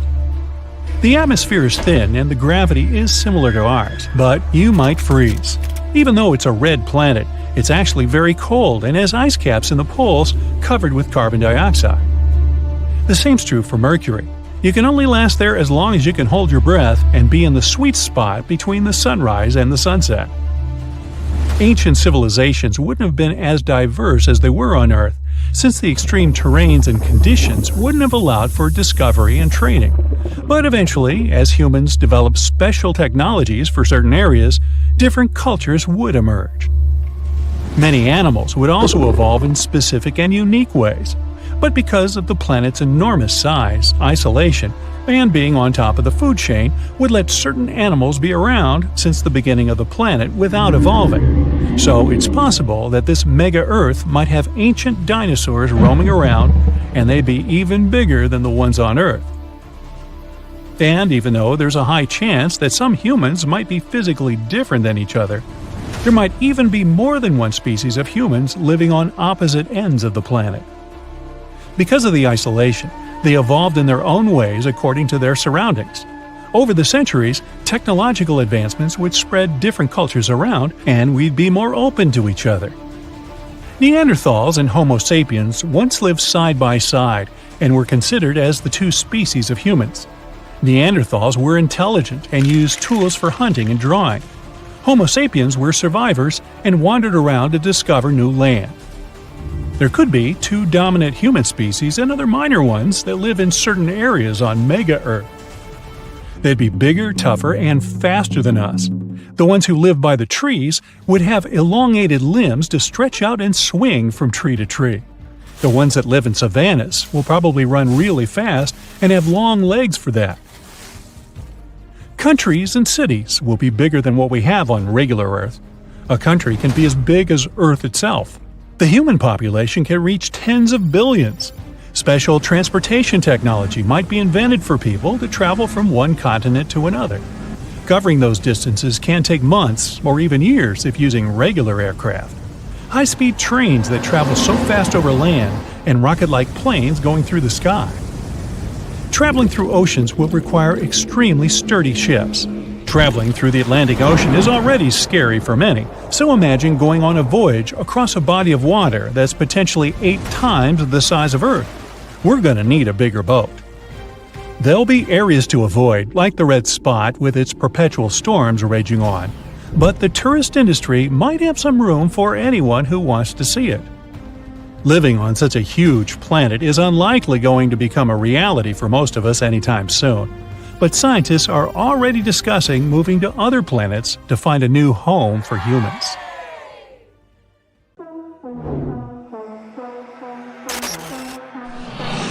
Take that giant space knife. Yes, you. It's time to visit the sun and check what's inside. First, you're slicing through the corona, aka the sun's wild hair. It's the sun's super thin atmosphere, but don't let it trick you. It's blazing at 3.5 million degrees Fahrenheit.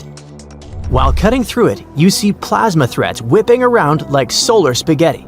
You reach the photosphere, the sun's skin. It's only about 300 miles thick, but it's super bright and sizzling at 10,000 degrees Fahrenheit. Looks like it's covered in little fiery waffles.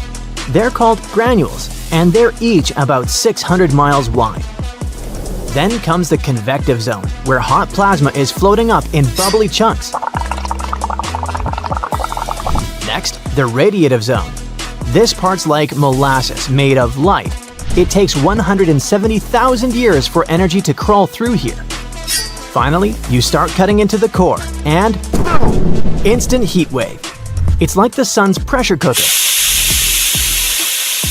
Gravity's smashing hydrogen atoms together to make helium, and it's cooking at 27 million degrees Fahrenheit. Now, you're gonna need a smaller knife, since the next candidate, Mercury, is the smallest of the inner planets, only about 3,000 miles wide. When you cut through its thin atmosphere, you see little hydrogen and helium atoms escaping inside tiny invisible balloons popping away into space. Next, the crust. Together with mantle, it's only about 250 miles thick. As our giant knife passes through, you see hard rock flakes falling off, cracking under the pressure. Mercury has a gooey outer metal core. Slice carefully, or you'll spill some liquid metal lava. Finally, you hit the inner core. Mercury has a massive metal heart. Around 85% of the whole planet is just iron and metal. It's basically a giant metal meatball. Cut through it and watch molten iron juice oozing out like spicy hot sauce. You're now approaching Venus, the hottest planet out there. We're talking about average temps of 870 degrees Fahrenheit, hot enough to melt lead. You slice through the atmosphere and it's crazy. Thick clouds of sulfuric acid swirling everywhere, and it's mostly carbon dioxide. Like a bad greenhouse on steroids. Pressure there is insane. Like being 3,000 feet underwater on Earth. Thick yellowish clouds are puffing around the blade, sizzling like acid rain. Then comes the crust. A thin shell of mostly basalt, just 6 to 18 miles thick. It's like cutting through a crispy rock pizza crust, thin but tough. Cut deeper and you're in the molten rock mantle, about 1,800 miles thick. You can see the rocky magma wiggle and ooze. Finally, you hit the metal core, about 1,900 miles wide. That's like slicing a chunk almost the distance from Chicago to LA. There's a giant iron ball inside, all molten and heavy. Alright, time to cut through Earth. Now you might need a whole chainsaw to deal with this rocky planet.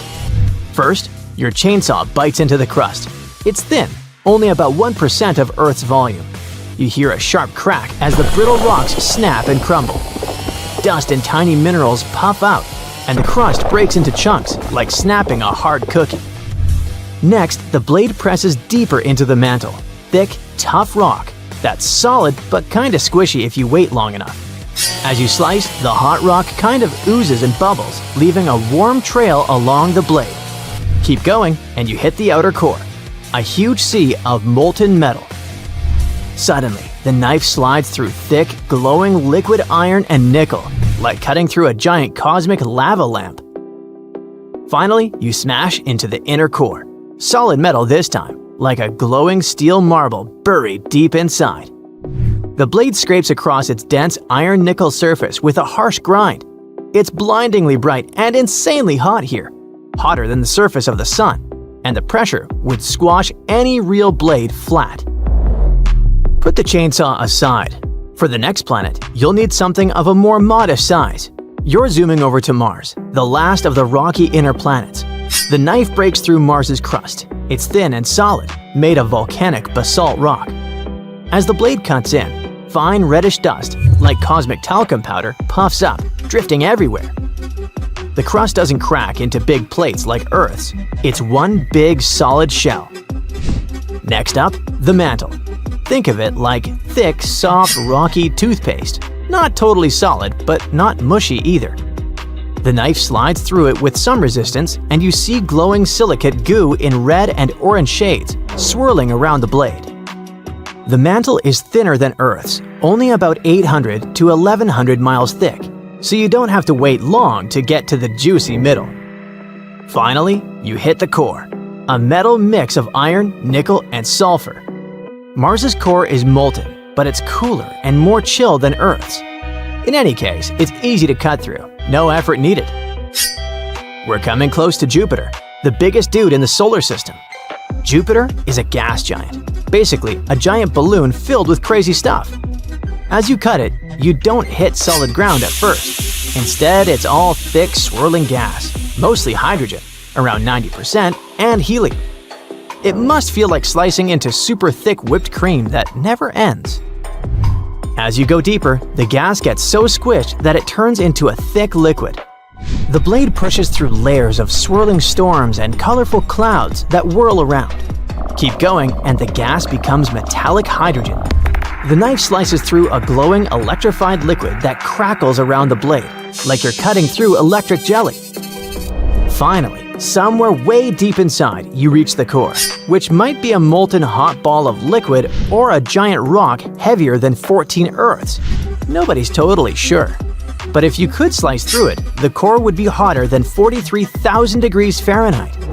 A regular blade would melt instantly or be crushed from all that pressure.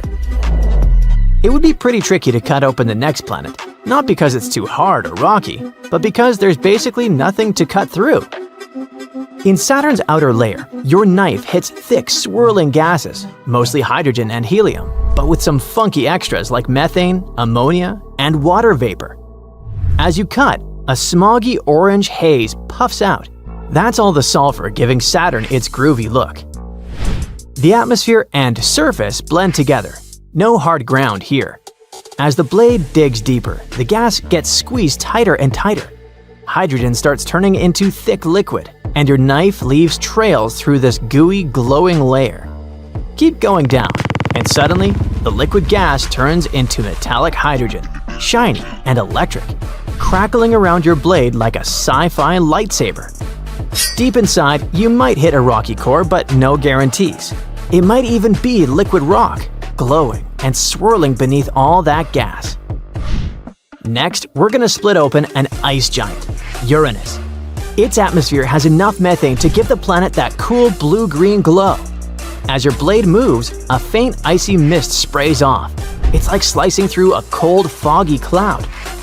Next, you slice into the ice mantle, which makes up about 80% of the planet. But don't think frozen popsicles. This is a thick, hot, gooey soup of water, ammonia, and methane ice.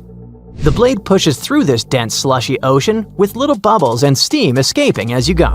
Then, bam! Blade hits the rocky core, small and dense, half as heavy as Earth.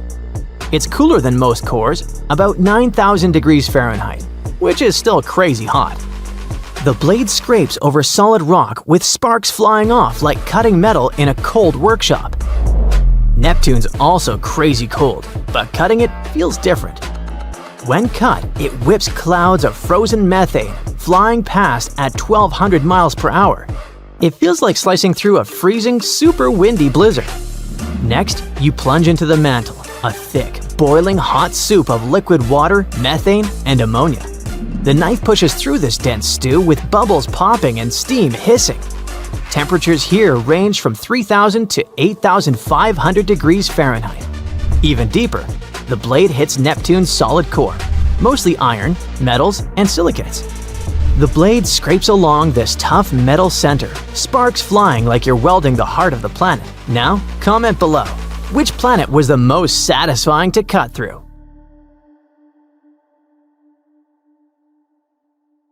Uranus is an enigmatic giant that has puzzled astronomers for centuries. But what sets this gas giant apart from the others is its strange tilt. While most planets spin on an axis that is perpendicular to their orbit, Uranus takes a wild spin in a different direction. But why does it look like this? How did the planet turn out to be lying on its side? And what would we see if we visited the surface of such a planet? Let's find out. Uranus, the seventh planet from the Sun, is a cosmic oddball and source of many jokes. It's one of the gas giants in our solar system, along with Jupiter, Saturn, and Neptune. It's also the third largest planet in our solar system, with a diameter of about 31,000 miles. And one of its many oddities is a weird rotation on its side. Not all planets in our solar system are aligned in a straight line. While most planets in our solar system have an axial tilt of less than 30 degrees, Uranus is tilted at an angle of almost 98 degrees. It's like that one friend who always has to be different, even if it means standing on their head to prove a point. So its north and south poles are facing east and west. It's like the planet got lazy and just rolled over one day, deciding to take a nap. And why is Uranus so tilted, you ask? Scientists once thought this was due to some kind of collision. They thought that something gigantic crashed into Uranus. Something like what happened to our Earth. A dwarf planet crashed into it, the Earth tilted slightly, and the Moon was born from the remnants of the collision. But this theory had a problem. In the early universe, there were a bunch of asteroids, dwarf planets, and other large objects. And if this is so, then why is only Uranus tilted? All sorts of guys have crashed into other planets too, but they don't have such features. But recently, scientists have published a new study, and now scientists think that the culprit might be a long-lost moon that wandered away. Back in the days of the early solar system, the giant planets partied much closer together and way closer to the sun. But, as we all know, parties can get out of hand. Something caused Uranus and Neptune to migrate the farthest, like they were trying to get away from the sun's strict supervision. Each giant planet had a collection of moons, but they were constantly getting shuffled around during all this migration madness. Some planets lost moons, while others gained new ones. Uranus could have been born with a massive moon, or quickly captured one.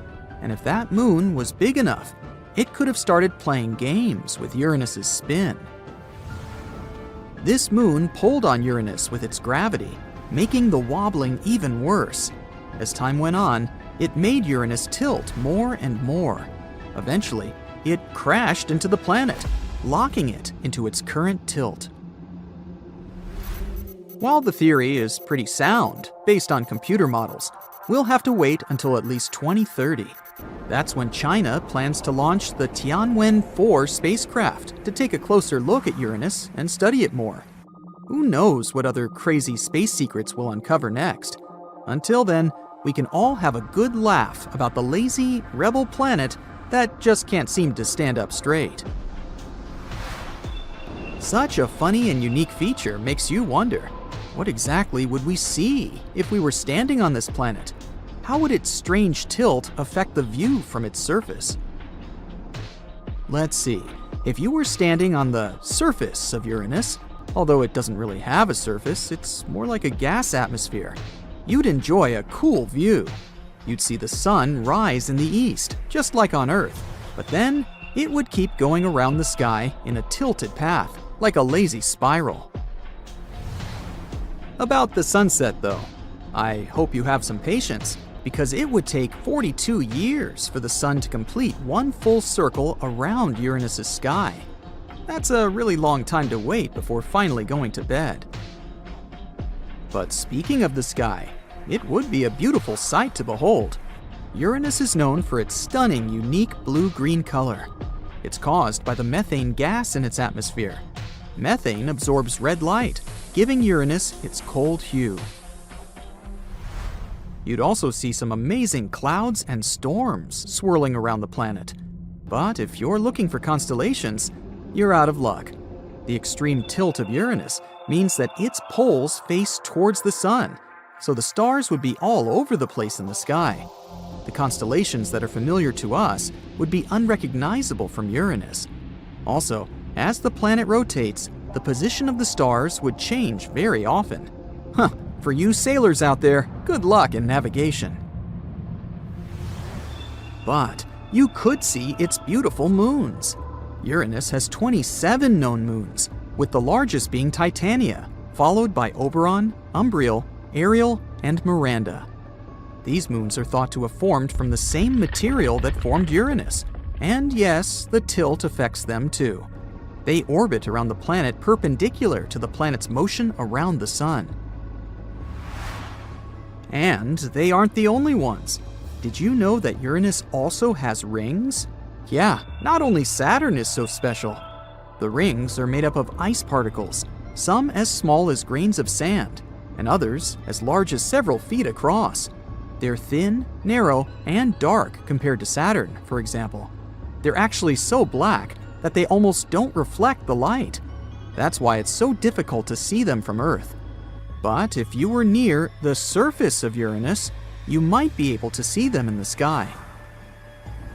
The only question is, would you even be able to focus on all these views?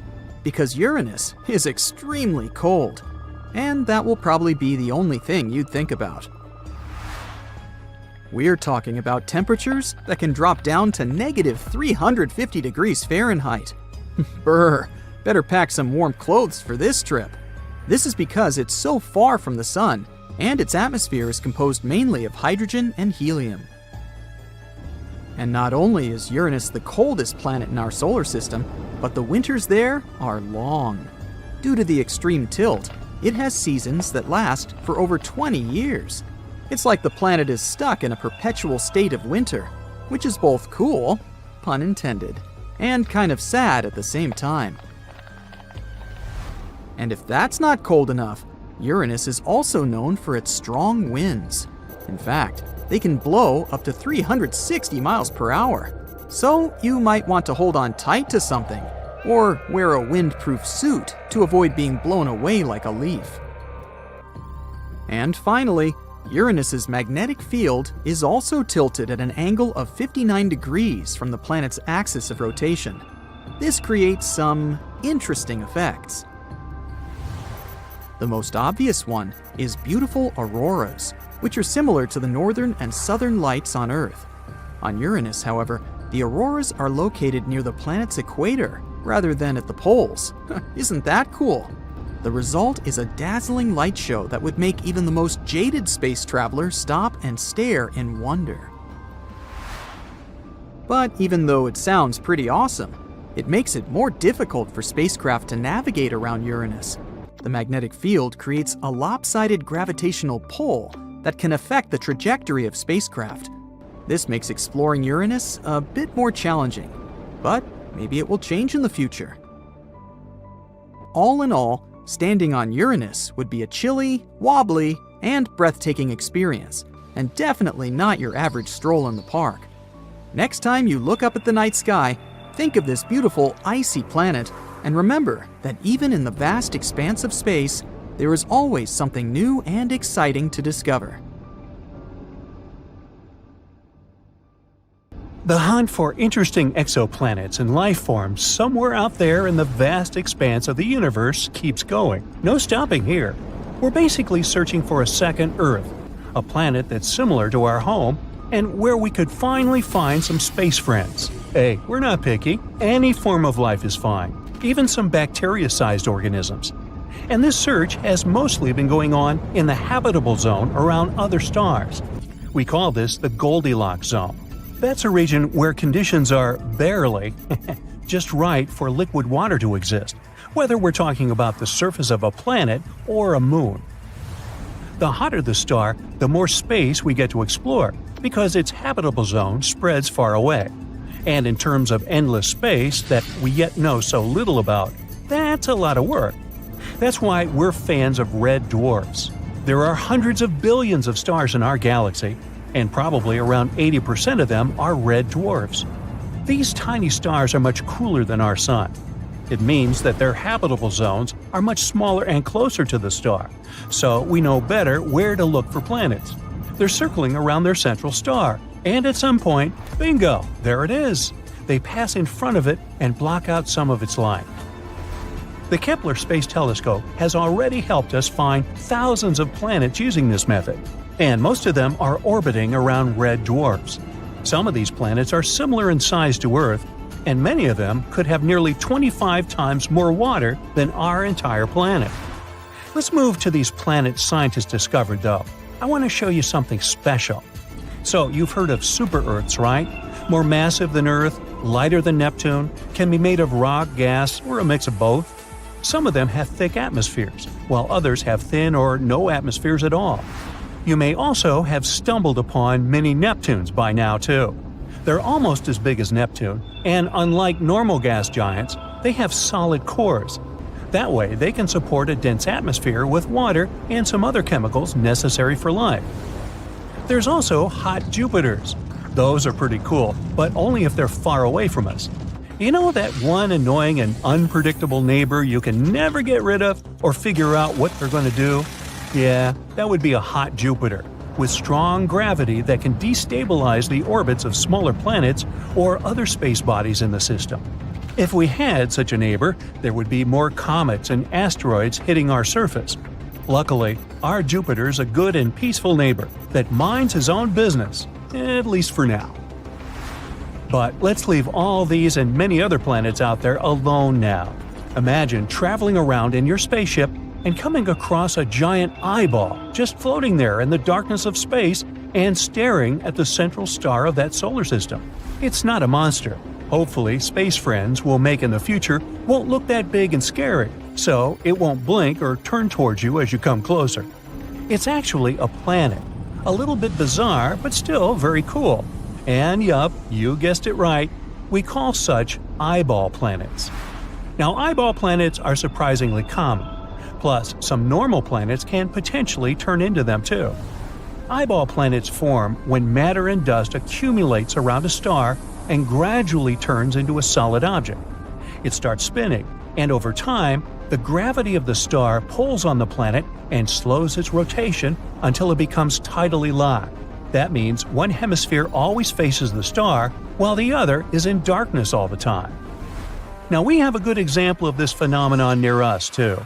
Our moon makes a circle around Earth once a month. It takes the same amount of time to turn a single time on its axis. That way, we actually always see the same face of the moon. Who knows, maybe the other side is even prettier, if you like craters and stuff. So one of the most interesting things about eyeball planets is their appearance. If they had water on their surface, the side facing the star would have clear, bright blue oceans, the ones we'd want to visit if we ever got a chance to go on an interstellar vacation. And the other side would be more for adventurers who like harsh and challenging surroundings. Since it's in constant darkness, it would most likely be very cold and covered in ice. You know, we've discovered so many planets outside of our solar system in the last 30 years. Super-Earths are, of course, especially interesting. It seems that many of them are not that pleasant, since they're pretty hazy and cloudy. It means it's harder to spot any life there. But some scientists still think they're promising spots when it comes to finding life beyond our solar system. Eyeball super-Earths would be a good start. These planets are probably covered in large oceans. On the cold half, where the eternal night reigns, you'd experience Arctic conditions. I feel cold just looking at this.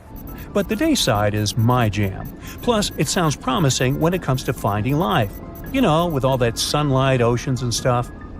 One of the good examples where scientists are looking for life is an eyeball super-Earth that lies in a habitable zone of the closest star to our solar system, called Proxima b. Its day side could even have conditions and an atmosphere to support some form of life. There could be a large deep ocean covering its surface. It could be really salty, but some forms of life could still survive there. Check out the Dead Sea on Earth. It's extremely salty, but some bacteria have still evolved to live there. And they're probably doing well, having their own world and all that. I mean, it's not crowded because there are no animals there. Fish that accidentally end up in the Dead Sea won't survive there for long. So, similarly, it's possible that bacteria or some other forms of life could exist in this potentially very salty ocean on Proxima b as well. But the open ocean on Proxima b could be tricky. On the dark side of the planet, the ocean could freeze, and sea ice could drift into warmer waters. That way, the ocean would cool, and more of it would freeze, even on the sunny side. The only way to prevent this global freeze-over would be an atmosphere with a lot of greenhouse gases like carbon dioxide. This kind of atmosphere would trap the heat from the planet's surface and wouldn't allow it to escape into space, like what happens with Venus, the hottest planet in our solar system. Without an atmosphere with greenhouse gases, the surface of Proxima b would be much colder, so it's possible that the planet would completely freeze over. The opposite scenario could also be possible. Warmer waters could serve as a transporter of heat from warm to cold regions. We don't know much about the conditions on the planet yet, so Proxima b could range from a frozen wasteland to a hot, hazy world, depending on many factors. So yeah, an eyeball planet within the habitable zone sounds promising, but its surface can still wildly range from a frozen desert to an endless ocean. Some experts believe that drifting sea ice might cool many exoplanets out there, and they can't turn into eyeball worlds. Instead, many just become sad, dark snowballs, completely covered in ice. A cool spot to spend your interstellar winter holidays, but not a place where you'd hope to find life, unfortunately. Some studies show that even Earth may have gone through some snowball stages many times in history. One of those happened around 2.2 billion years ago. I wasn't around. While the other one hit the planet 630 million years ago. During these phases, all of our beautiful oceans were covered with snow and sea ice. Perhaps even the continents were just thick ice sheets, at least on the surface. Alright, enough with the freezy icy stuff.